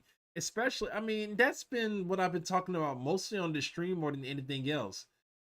We all could be one less paycheck away from being put out of our house. And if I had the passion of wanting to do Twitch or content create for a long time, and they say, oh yeah, by the way, your content streaming platform is gone, this is the only way you can make a full-time living off of it, I already have something else in the back end. Like, this can't be the longevity of what I do, because sooner or later, even the bigger streamers get tired of this. I love the fact now I started doing streaming on YouTube because I want to brand myself, not only just in one streaming platform. I love the fact that I do this on the other platforms. But now, and this is like my second official streams, that I'm really loving engaging in this. I hope that more people kind of see these kind of streams. And even though I'm small fry, bro, I'm going to claim it. I'm going to keep on praying. I claim it that I might be able to reach one doggone viewer that'll share this with 10 or 100 some odd people. And they're going like, man, he might be ranting, but he's bringing up some real good valid points. Like on the business side, this is okay for them to grow their money. But what's the long term, what's the longevity of your choice that you make? And now with the decision that makes you want to go ahead and ask for other companies. Help me, please. Because of all the other investments we make. So we're giving them an easy way to access as many players as possible. And we actually have more creators right now building for Xbox than ever before by nature, thousands of them by nature of those investments. And we got more to come. There's some exciting stuff coming out in hardware that we're going to share this holiday. And we're also invested in the next generation roadmap. And what we're really focused on there is delivering the largest technical leap you will have ever seen in a hardware generation, which makes it better for players and better for creators and the visions that they're building. And then when we're talking about hardware too, there's these other considerations that are really important to our community, probably to each one of ourselves as well. When you talk about library, because I want to dig in on that a little bit more. You know, as we talk about cloud in the wider entertainment industry, there's conversations about streaming. How is that impacting how I own my content that I've invested in? So what can we? Another topic, off subject about Xbox and whatnot. I'm glad they mentioned about that. Man, I empathize. I'm so sorry. I mean, it's like I would have seen this coming a mile away a long time ago. The fact that Funimations is closing down and I think Crunchyroll is still around. The fact that people who are long-term members of Funimations, I think they're closing down, and whatever content or whatever videos that you own from Funimations will not be carried over. You will not own it. You will not have it. So that leads it now to wonder, should people start going back and buying physical copies? Like, we've outdated and we've not bought any kind of movies in a long time. If I was to buy a movie collection of anything and start doing collection, it'd be anime. Now, I don't watch too many anime, and I'm looking at one of my favorite animes I'm watching right now. You know what? I'm streaming. It's not like I stream all the time on here. One of my personal favorite animes I have on here. The other two is Cowboy Bebop and also Trigun Vasher. This is like one of my personal favorite animes of all time. Got a cool noir look. The Big O, or Roger the Negotiator. This was an exclusive that was Adult Swim. This is like one of the first cartoons. It was one of the cartoons that used to have a long time on cartoon Adult Swim. That was my fun anime I used to love watching. But I could watch that as many times as I want, because if Netflix had it on there, and if Netflix ever discontinue and not own that, I won't be able to carry it with me, even though I paid the money for it, which I think that's bogus. But that's the unfortunate thing about that. Say about our stance around game preservation? Yeah, you know, one of the highlights for me of being in this position was getting to stand on stage when we announced the back compat coming to Xbox One. Like, it was fantastic. People were reading the teleprompter before I could read it. I'm a slow reader, and just feeling the energy in the auditorium as we were saying that, and online. You know, one of the cues I think us as being part of Microsoft take is looking at Windows, and how Windows over decades has maintained software compatibility with things that are built on it. Like, I can still go back and play some of the games that I love playing on Windows from decades ago, and it will still run. And we try to bring that same view to consoles. It's harder in console because the line between what the hardware is and what the game is in consoles is traditionally, it's tighter, which makes compatibility, you end up doing these generational compatibilities that we've built. But I will say compatibility, the ability to not only play the games, but my saves are still there with our cloud save systems to try to keep the services up as long as we can so that people can play, is a tenet of what we are as Xbox. It's at our foundation. And when we look at future hardware generations and what we're gonna support, making sure that we respect, which is the word I use, respect the investments that people have made in Xbox going forward is fundamental. And the fact that you get entitlements when you buy a game from us on both Windows and Xbox also means you have the ability to play that game across a multitude of devices, which I think furthers the compatibility of the games that you own. Can we go back to what Xbox stands for today? I think we've pretty much covered all of the elements, but if you could break it down for me. You know, when you play on Xbox, what we're saying is you're playing on a platform where you know the biggest games in the world are always going to be. You're playing on a platform where you get to access Game Pass And all of the games from our incredible range of studios will always launch in Game Pass day one. And you're playing on a platform that's dedicated to you, like player-first features, cross-play, cross-save, cross-progression, backwards compatibility, Crossword. being able to play your games in your library anywhere you want because of the investments that we make in cloud gaming. And so you're playing somewhere where you're investing and you know you get to take the games forward with you and across all of the screens where you are. And I think most importantly, Xbox is a place where you know when you're investing in Xbox, you're investing somewhere that is dedicated to making games more successful and creators more successful so that they can invest more to bring even better experiences I'm to trying you to keep all a of the straight time. face.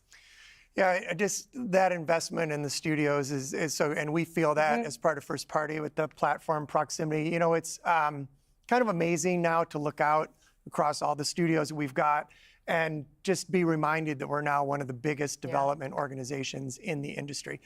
What does that mean for players? It means that the biggest games are going to continue to come to Xbox.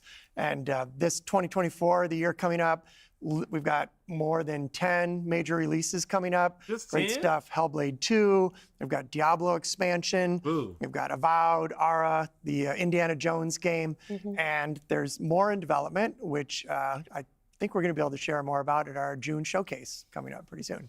Well, I guess I should get ready to work on that show. Well, thank you all for showing up on the podcast today, and we'll see the rest of you this June. Thanks, Tina. Thank you. Oh, wow. Wow. That hurt me. That really hurt. Metagenics gets to the root of Shout out to Maximilian. Nothing wrong with him. He's got like about 100 something million people watching him.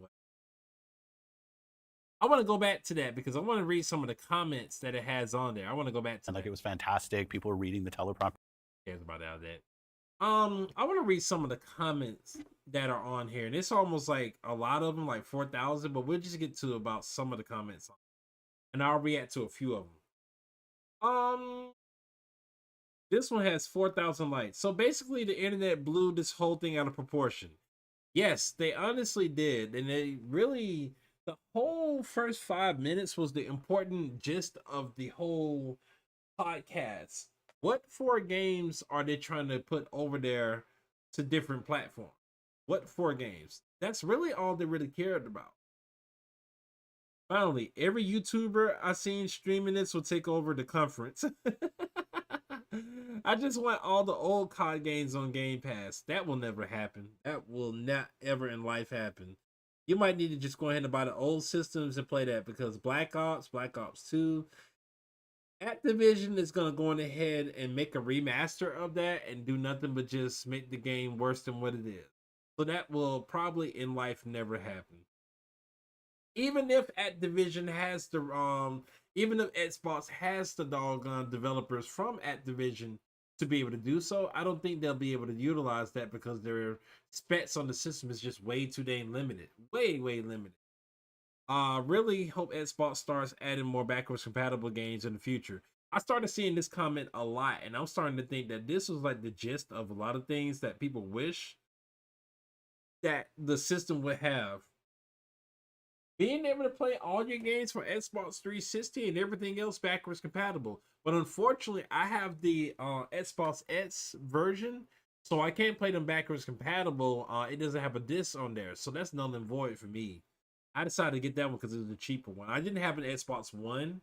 I jumped from having an Xbox and Xbox 360. I skipped on the Xbox One because I ain't like the whole thing about the Microsoft integration stuff. I ain't really care for that. Deerfield, we need more backwards compatible games on Xbox and more first-person shooter boosts on existing backwards compatible games. Please make this happen. It is not a business mogul. Where's my water? It's not a business mogul for them. Because they're only crying and crawling, talking about cross-play, cross-platforms, cross-transactions, and everything else. Pentiment. Pentiment, Hi-Fi Rush, Grounded, and Sea of Thieves. Somebody spoiled it, and I believe those are the 4 games that they're saying it is. Let's look at some of the responses on that. Somebody says, hey, you nailed on the head. Those 4 games would make sense. Halo, Master Chief. Yeah, it wouldn't hurt. Hey, it would not hurt that they could put Halo. Well, it depends. If Shazinski, gosh, what the heck is the guy's name? It wouldn't be bad for them to put the Gears of War 1, 2, and 3 on there on PS5. I think it wouldn't be anything wrong with that, to tell you the truth. Like, I love the Gears series. I love the heck out of Gears. It wouldn't be anything wrong with having Master Chief or Gears collection on there. I mean, if they can just port it to the system and let everything work with no bugs or issues, I think it'd be great. Best exclusive games at the moment. A lot of people want SOT on PS. Sea of Thieves. Sea of Thieves on PS. Let's go ahead and skip on that. Can't believe they announced they're making their games exclusively for Ouya. That's troll, bro. Who plays a Ouya? I borrowed that from somebody. That game system is terrible. That game system is trash. I'm surprised even anybody even knew what the heck a Ouya is. All those articles that reported that Starfield and Indiana Jones were coming to PS5 needs to be held accountable for reporting the false information. They're not. Good to hear about backwards compatibility and game preservation, but don't like that you specifically don't mention physical media. Don't care. They don't care. In other words, the internet were absolutely nuts, and rumors about future of Xbox, almost none were true. Everyone needs to chill out. I think Xbox, unfortunately, is here to stay, but as far as, I'm not sure what all their decisions are, what they want to go ahead and do, but I don't see any beneficial decisions that I see as really, really moving me. Bro, it makes me miss the old outside Xbox series that used to be on 360 every week with updates and gameplay. Sunset Overdrive would have been an easy one to accomplish, given the news. Are we going to get native support for USB audio devices? Probably. That would be pretty good to have that. The damage that Don Metric brought way back was really resonated through the years. I was surprised the low-key announcement. I was surprised how the low-key the announcement of Diablo 4 coming to Game Pass was. Seemed to be, oh yeah, let's move on. Who cares? Who cares? 4 games to come in multi-platform, but Starfield isn't one of them. What is the big deal about Starfield anyway? I know it's a cool space game, but shoot. Wow, 4 games that can't be mentioned. Fantastic. And let's check out about a few more. Please add more backwards compatible. They add ultra wide screen support, like 21:9, 32:9 for some sim games. New hardware will be announced this holiday. I think if they're gonna do anything, they're gonna expand the like, give me a larger expansion. Put about 5 or 10 terabytes in our new consoles. Like a Xbox Series SS, give me about 1,000 something terabytes. That would make things much better for me to buy more games with confidence. I suspected this was going to be live. Oh, it was live. It was about 7 or 8 hours ago. Oh, it wasn't live. This was a so this was had to be a pre-recording. Yeah, this must have had to be a pre-recording. This wasn't anything live. Would love rare replay for Switch. And that's really about it. Everybody would kind of... Thank you for the hard work that you put on Xbox. I don't know if that's a troll message or they really are like an Xbox. Did Phil Spencer leak something at the end, or did they say, thanks, Tina? Sounded like he had said next June. Oh. Alright. Can we get back to the compatibility? Compatibility would be something that's not a business move for them. They're not gonna even think about that whatsoever. No. They're not gonna care a little bit about that whatsoever.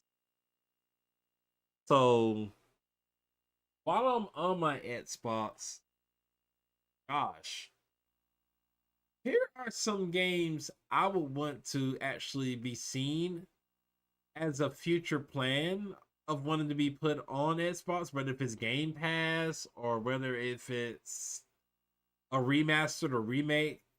These are games that's already on my system right here. Excuse me. Let's see. I don't think a lot of the fighting games they won't probably put on there.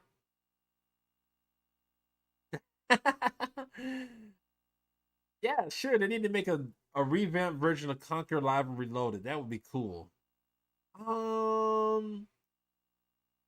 Now here's one thing. Dead or Alive? A quick, fast-paced Dead or Alive game would be actually pretty cool to, but I don't think Dead or Alive 5 or 6. Yes, it is. Excuse me. Yeah. So DOA games are actually on PS5 already. But I don't think Ultimate is. I don't think Ultimate may or may not be on PS5 or PS4 at that time. These are old school. These are the old school. But man, bringing back Fight Night. If you want a cool classic game from back in the days, man, I would love for them to go ahead and bring stuff. Even if it's EA, and even if the music DMCA is like dated 2 decades ago. Yeah, it is actually 2 decades ago. Bring Fight Night series, bro. Like, I mean, Fight Night, that and round 2. I didn't really care for round 3, or I never played Championship. Fusion Frenzy is like a top tier game that was highly playable on OG Xbox. So I would say, hey, bring that in. They've already did the remaster remakes of San Andreas, Vice City, and 3. They've already did that in the trilogy. I want to see this game. I just want to see like the beginning. I just want to see this and how terrible it looks. Because I think games like Halo, the very first one, if they put the Master Chief collection on there, that would really push a lot. Now, why they didn't say anything like what's in it for Xbox? They're putting 4 games in different platforms. Are they trying to expect monetary growth in that? Or are they going to say, okay, we gave you these 4 crappy games. Are you going to give us a Spider-Man 2? Are you going to give us this top tier game? Like, I feel like this whole thing was like a monopoly. It's like a freaking monopoly. Look at that. The Halo CCE, Jade's Empire. Bro, put Jet Set Radio. Oh my God. If they put Jet Set Radio and Jet Set Radio Future on PlayStation, shoot, I'd definitely buy it. Still wouldn't buy it for $400 or $500 if you ask me. Max Payne 2. I got 3 on the other system. Mega Man Anniversary, Mercenaries. Hey, they need to revamp Metal Gear Solid 2. I would love to play that game again, but they gotta remaster it. Classic Midnight Club 2, Midnight Club 3. People still playing the heck out of the old school Elder Scrolls. I've never played this before. Oh, I forgot I got my dang camera off. But it's good I got the camera off so you can be able to see the words that's scrolling up. 2K games, NBA Ballers, NBA Live, like all the old school basketball games was so dang fun to play. I don't think they'll make a remaster volume 2 or volume 3 of NBA or NFL Street. It would be pretty cool they did. And just think the longevity of these games. I love my Xbox OG. I love this doggone, to say the truth. Shenmue, pretty fun game series. I never played part 3 though. Hey, that's the only Spider-Man 2 that we have that I can play now. That's tricky, and I think this is the last one. While we're on this, since we're talking about Xbox stuff, I'm gonna find a game to go ahead and just goof around and play, and that probably will be, what was I about to put on here a moment ago?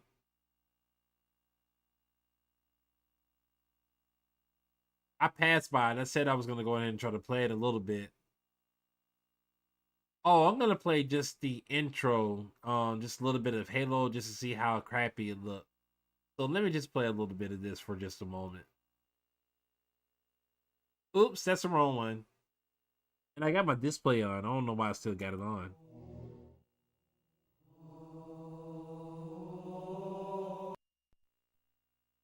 I don't think I trust that copy. I want the regular Halo. I don't trust that copy.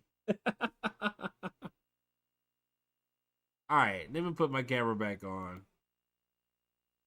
It'll take it not too long for it to refresh, but if you just tuned into the channel, thank you again for being here.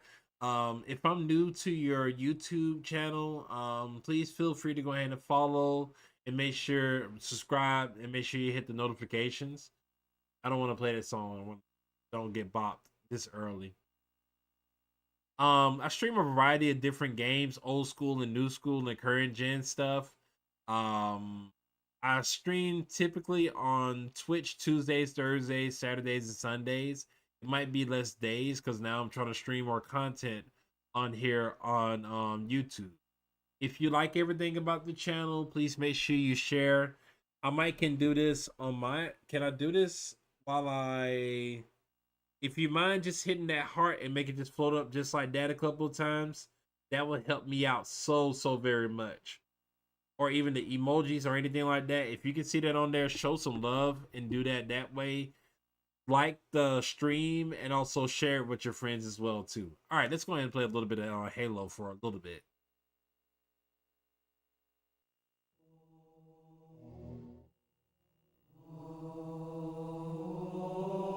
I would love for them to go ahead and put Halo on here. It would be actually a game changer for them to put this on Halo on PlayStation 5.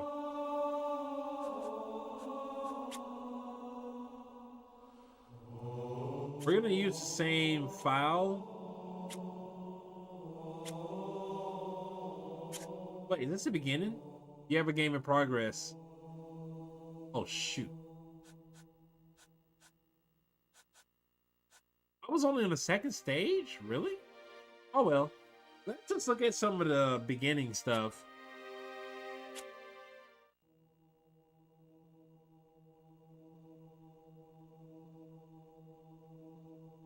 I feel like I want to get another coffee.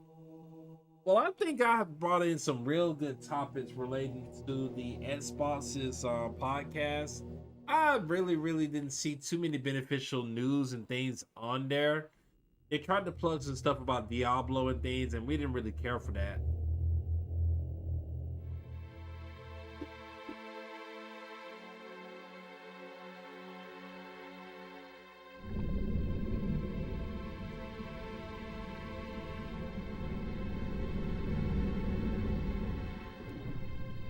I'm only playing bits and pieces of these games too. I'm not gonna play the whole thing.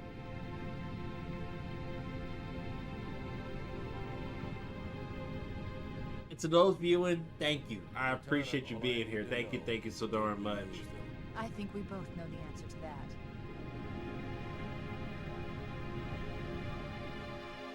Sounds like Cortana.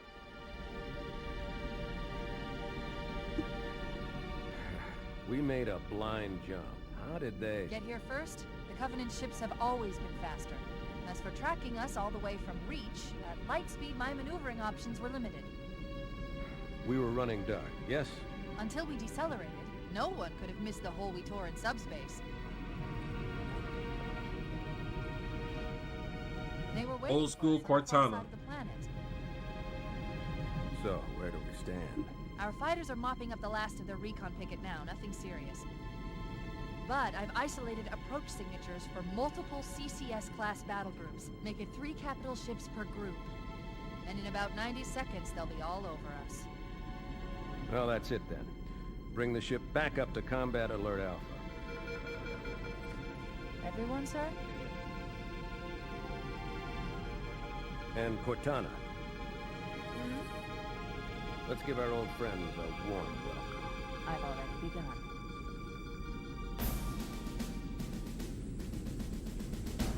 Attention, all combat personnel. Please Be impressive looking. Not the best in graphics, but this was ahead of our time. We were blessed with this game. I was in love with doggone Halo, especially Halo 2. This platoon, secure airlocks on deck 11. 14th platoon, rendezvous with 22nd Tactical at Bulkhead Charlie 14.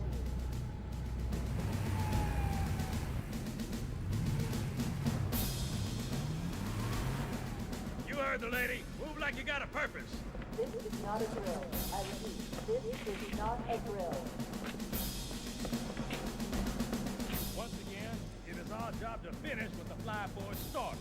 We are leaving this ship platoon and engaging the Covenant on solid ground. When we meet the enemy, we will rip their skulls from their spines and toss them away, laughing. Am I right, Marines? Sir, yes, sir. Wow. Damn right I am. Now move it out. Double time. Attention all personnel. We are re-engaging the enemy. External and internal contact imminent. All you greenhorns who wanted to see Covenant up close, this is gonna be your lucky day.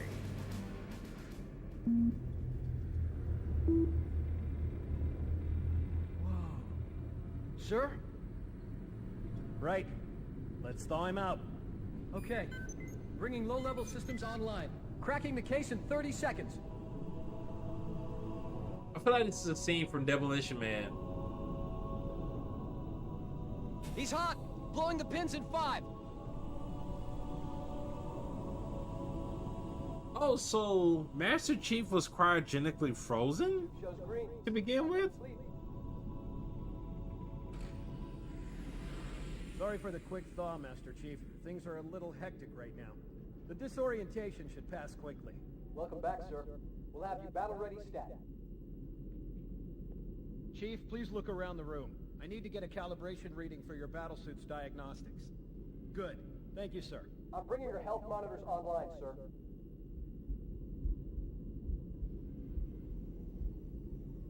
Vital signs look normal. No freezer burn. Okay, sir. No Go ahead freezer and climb burn. out of the cryo tube.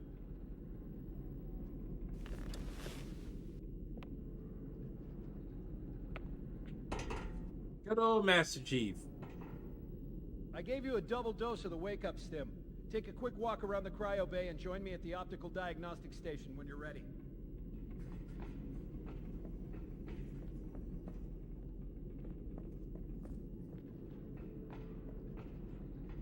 All that works. Good old Halo jump. Oh, where are you? Stand on the red Oh, square, you're over please. there. I know the ordnance techs usually take care of your targeting sensors, but we're short of time, Chief. Just look at each of the flashing panels to target them. When you lock on, it'll change color. Okay, that looks good. Sir, I'm getting some calibration errors. I'm going to invert your looking pitch, so you can see if you like it better that way. Try targeting the flashing lights again. Oh, this is in reverse. Is that better, or should I switch it back? No, leave it the other way. Okay, try looking up and down again, please.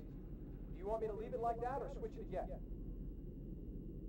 Okay. Leave it like it is. Pitch normal, but if you want, you can change it yourself later. I'm ready for the energy shield test now. Please follow me to the energy shield test station.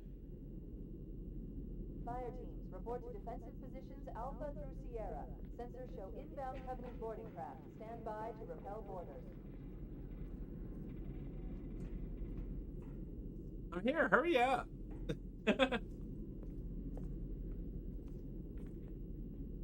Okay, bring his energy shields online, please.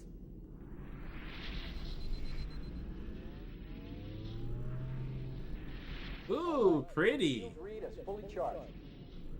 Okay, sir. Bring them down to test the automatic recharge.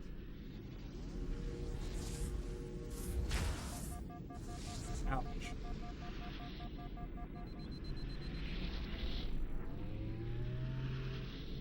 Oh, I can't even move from in there. Okay, that makes sense. Bridge to Cryo 2, this is Captain Key. Send the Master Chief to the bridge immediately. Captain, we'll have to skip the weapons diagnostics and On the double, crewman. Aye, aye, sir. The skipper seems jumpy. We'd better get moving. We'll find you weapons later.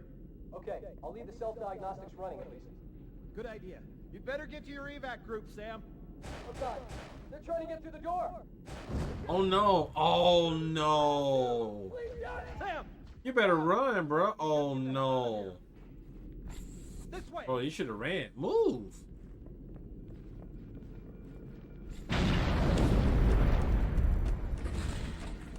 Jesus Christ! I ain't played this game in so long. I sure did forget about that.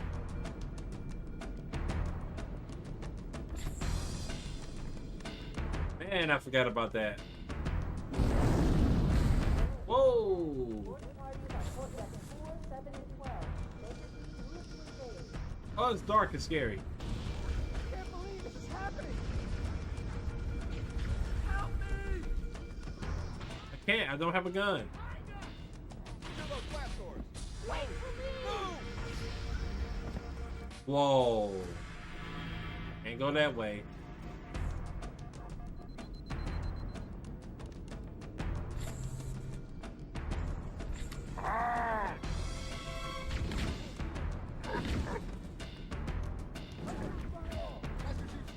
Get rid of them.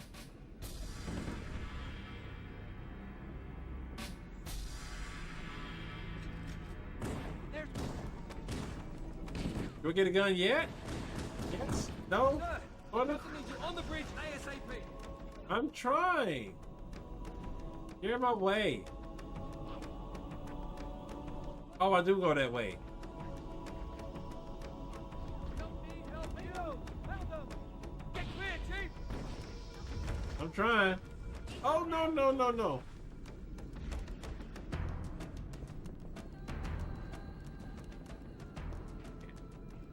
So I just gotta go ahead and just follow him for a little bit.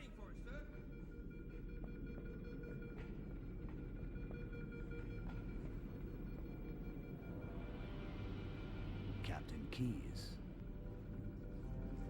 Good to see you, Master That Chief. scene for a little bit. Things aren't going well. Cortana did her Afterwards, we'll grab some coffee.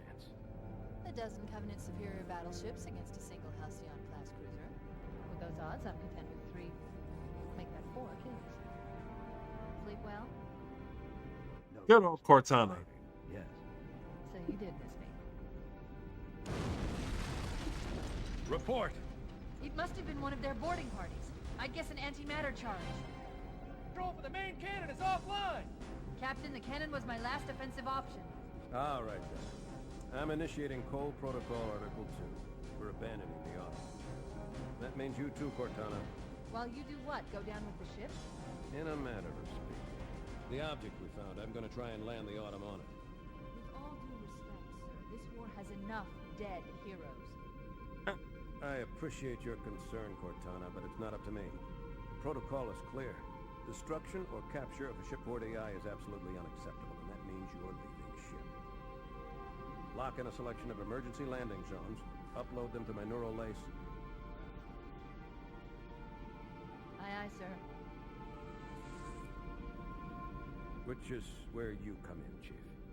Get Cortana off this ship. Keep her safe from the enemy. If they capture her, they'll learn everything. Force deployment, weapons research. Earth. I understand. The Autumn will continue evasive maneuvers until you initiate a landing sequence. I understand. Be dead. Listen, but I suggest letting my subroutines handle the final approach. Excellent work, Cortana. Thank you. Are you ready? Sure. Yank me.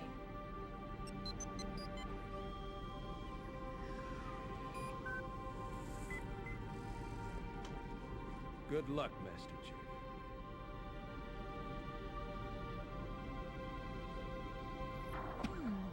Your architecture isn't much different from the Autumn's. Don't get any funny ideas. Don't get any funny Don't keep them ideas. Loaded, son. You'll have to find ammo as you go. All right. It may fits my sensitivity. Hey, this doesn't have a sensitivity change. I forgot the old one don't have that much of a sensitivity change.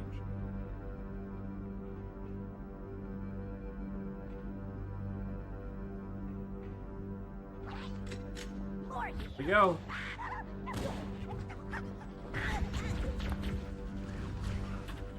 trying. Wait. Where are you? Is he right behind me? Yeah, he is. He was right behind me the whole time.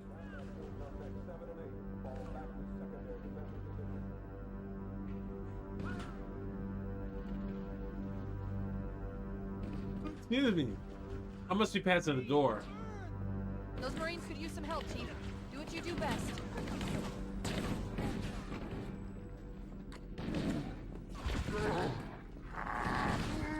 Ah. Vámonos, muchachos! Go! Damn it! Watch it! Get clear! Hold your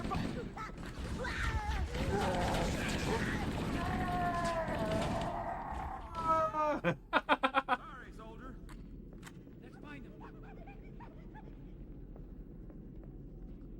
Did y'all get him yet? Hey, good. Stay that way.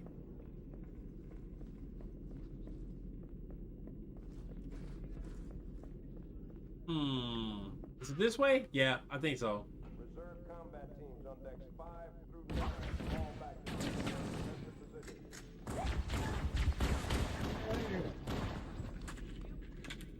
That Magnum, that gun ain't nothing to mess with.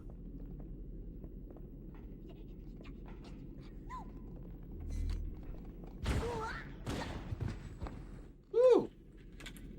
Turning to Dirty Harry.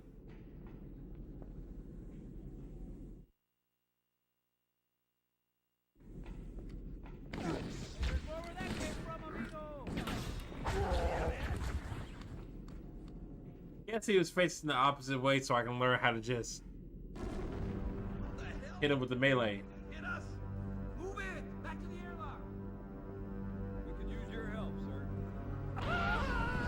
Whoa! Okay. Back me up! Careful! You're dead. You're dead.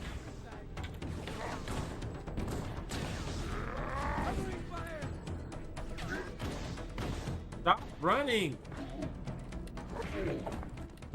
Stop running!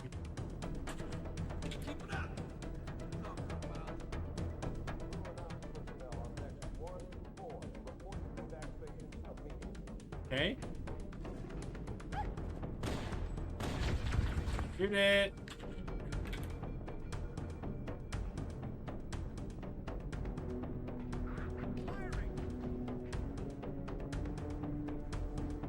Taking fire! We could use a hand! I'm sorry. I was just trying to make sure that the gun actually worked. Sorry.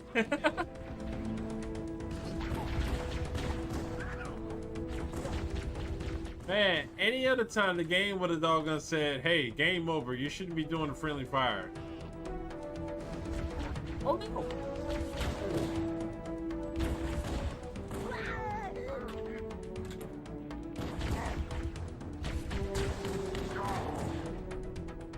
That's a strong weapon.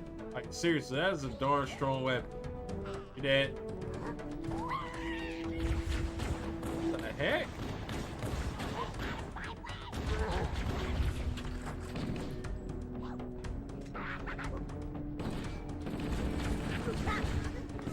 Stay down.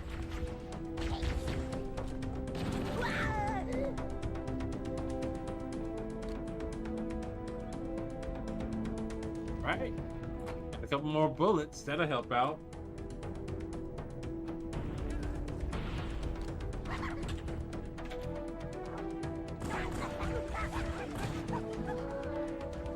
Dude, what are you doing?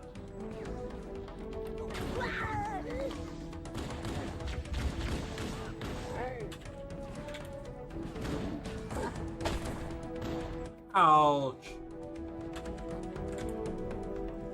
That was not necessary.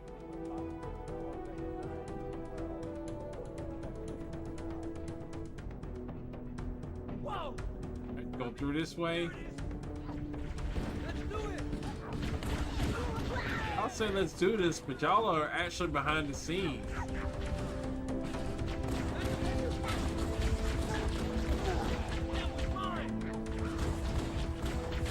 Keep your head down. No! Here now, remember?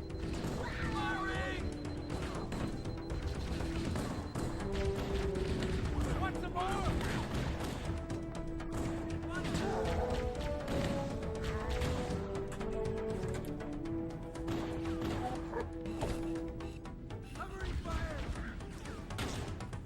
I got the buttons kind of like. I'm about to say, stop trying to sidestep me, bro.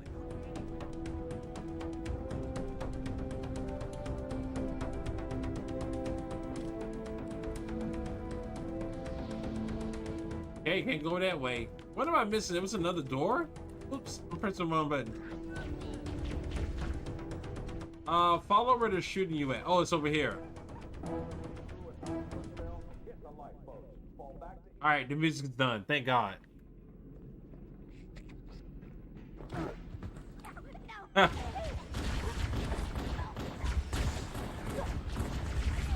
Can't move.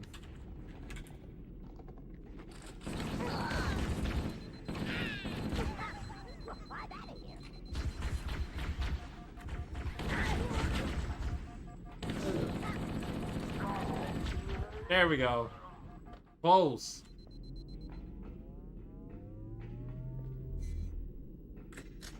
Man, that helped out a lot. Have I been around here before? Nope, I haven't. Covenant, on the landing above us. Ow, ow, ow, ow. Hey.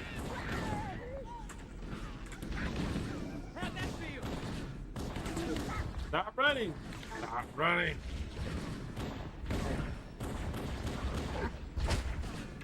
Ow. Where's the grenades?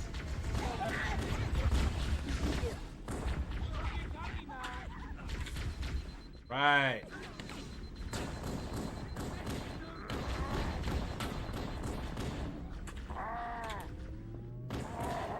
Ah, be quiet. Got a bullet to your skull. Almost, ah.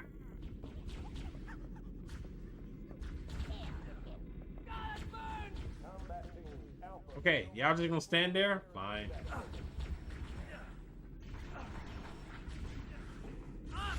Oh, I thought I fell down. Really thought I fell down. Where's the rest of the guys shooting from? More!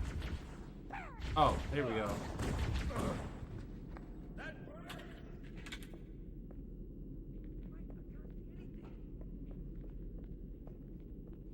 So I guess we go upstairs and find some doorway up here.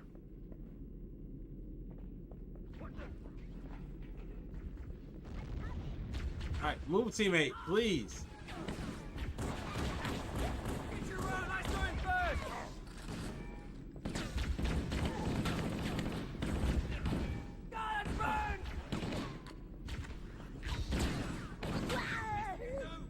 Got him. Oh, don't run away now. Bye.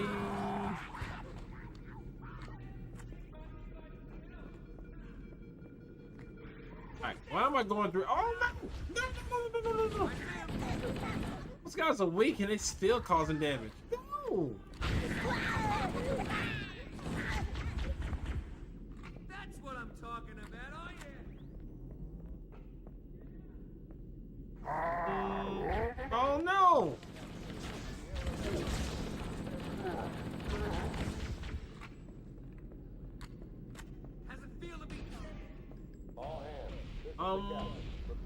Why don't get the grenades yet?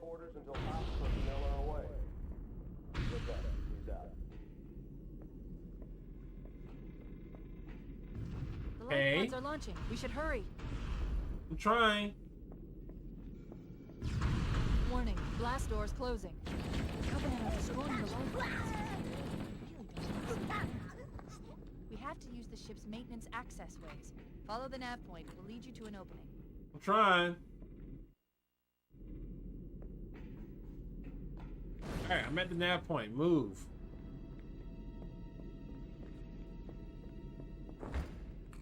Oops, wrong thing. Alright, flashlight. Now, which way do I turn?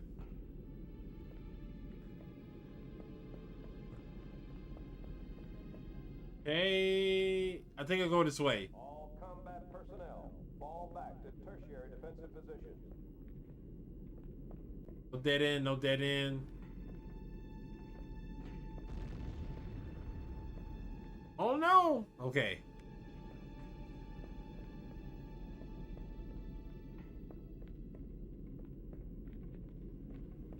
This thing looks almost like a jigsaw puzzle. Am I going forwards or backwards? Ugh, and I'm not gonna be playing too long. No! Wrong way.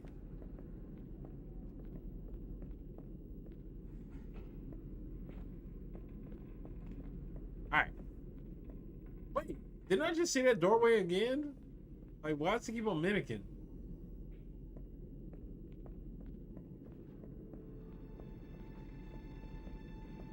Alright. We're almost close. I'm detecting Covenant movement outside the access ways. Activating motion tracker. Let's find a safe exit. They're right on top of us. Let's find another way through. Really?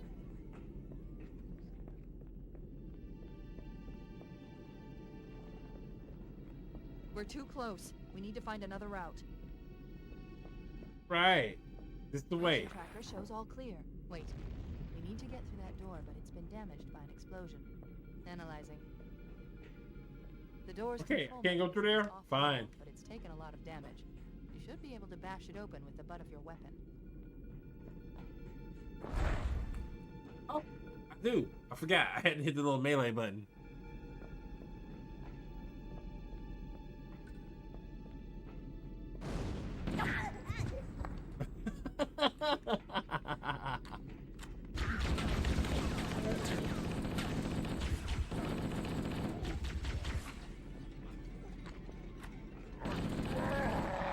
You're dead.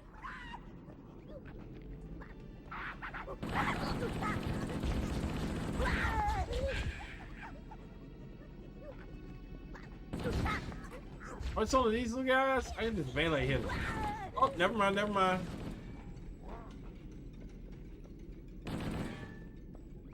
He's too far. That's all I needed.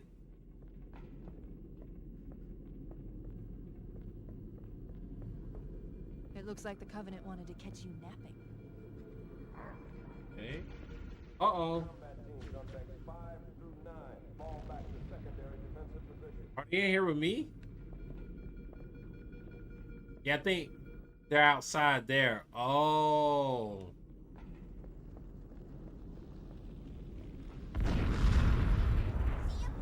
Holy crap. Whoa! Freaking explosions ain't no joke. Okay.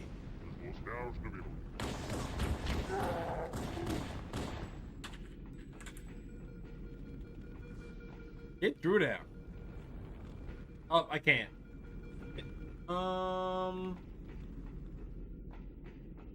Navigate through this way? Oh, here we go. Flashlight.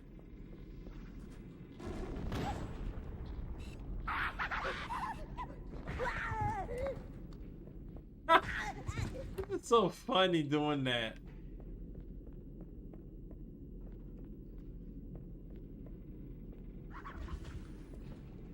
Wait, I was just going the right. Oh, shoot.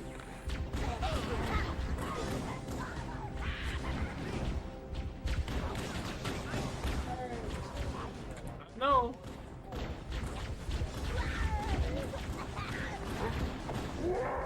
You miss.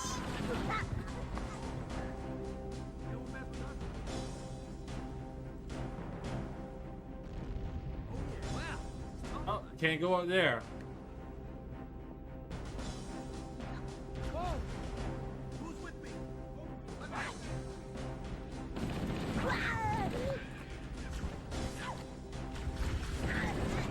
Stop it.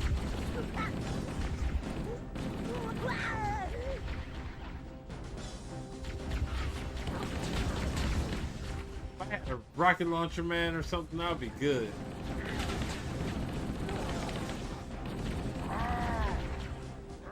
Ah! Oh, here we go, here we go, here we go.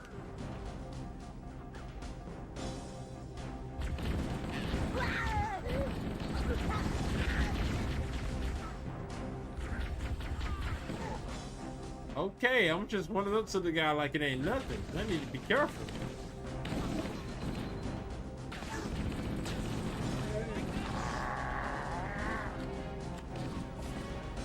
Holy crap!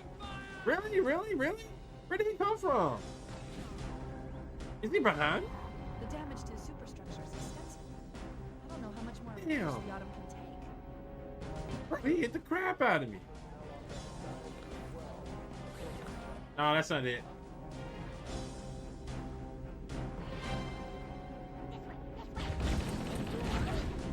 Oh, here goes the grenades. Whoa.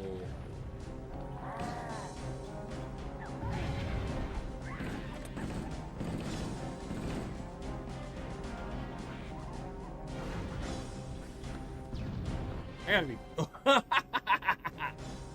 It just flew out of nowhere. All right, let's go through here. Flashlight.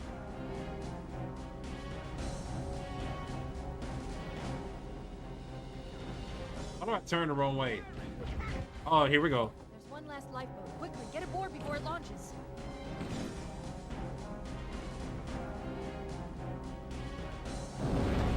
Oh no! Oh no!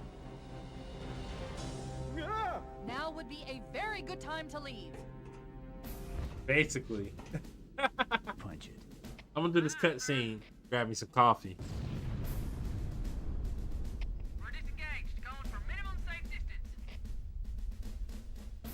We're gonna make it, aren't we, sir? I don't want to die out here. Look!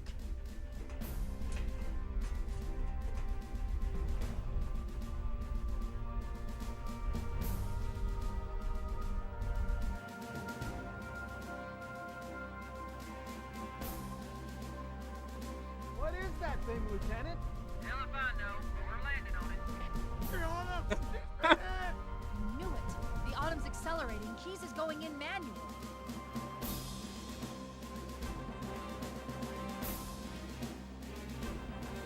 Heads up, everyone, this is it. We're entering the ring's atmosphere in 5. Sure you wouldn't rather take a seat? We'll be fine. If I still had fingers, they'd be crossed.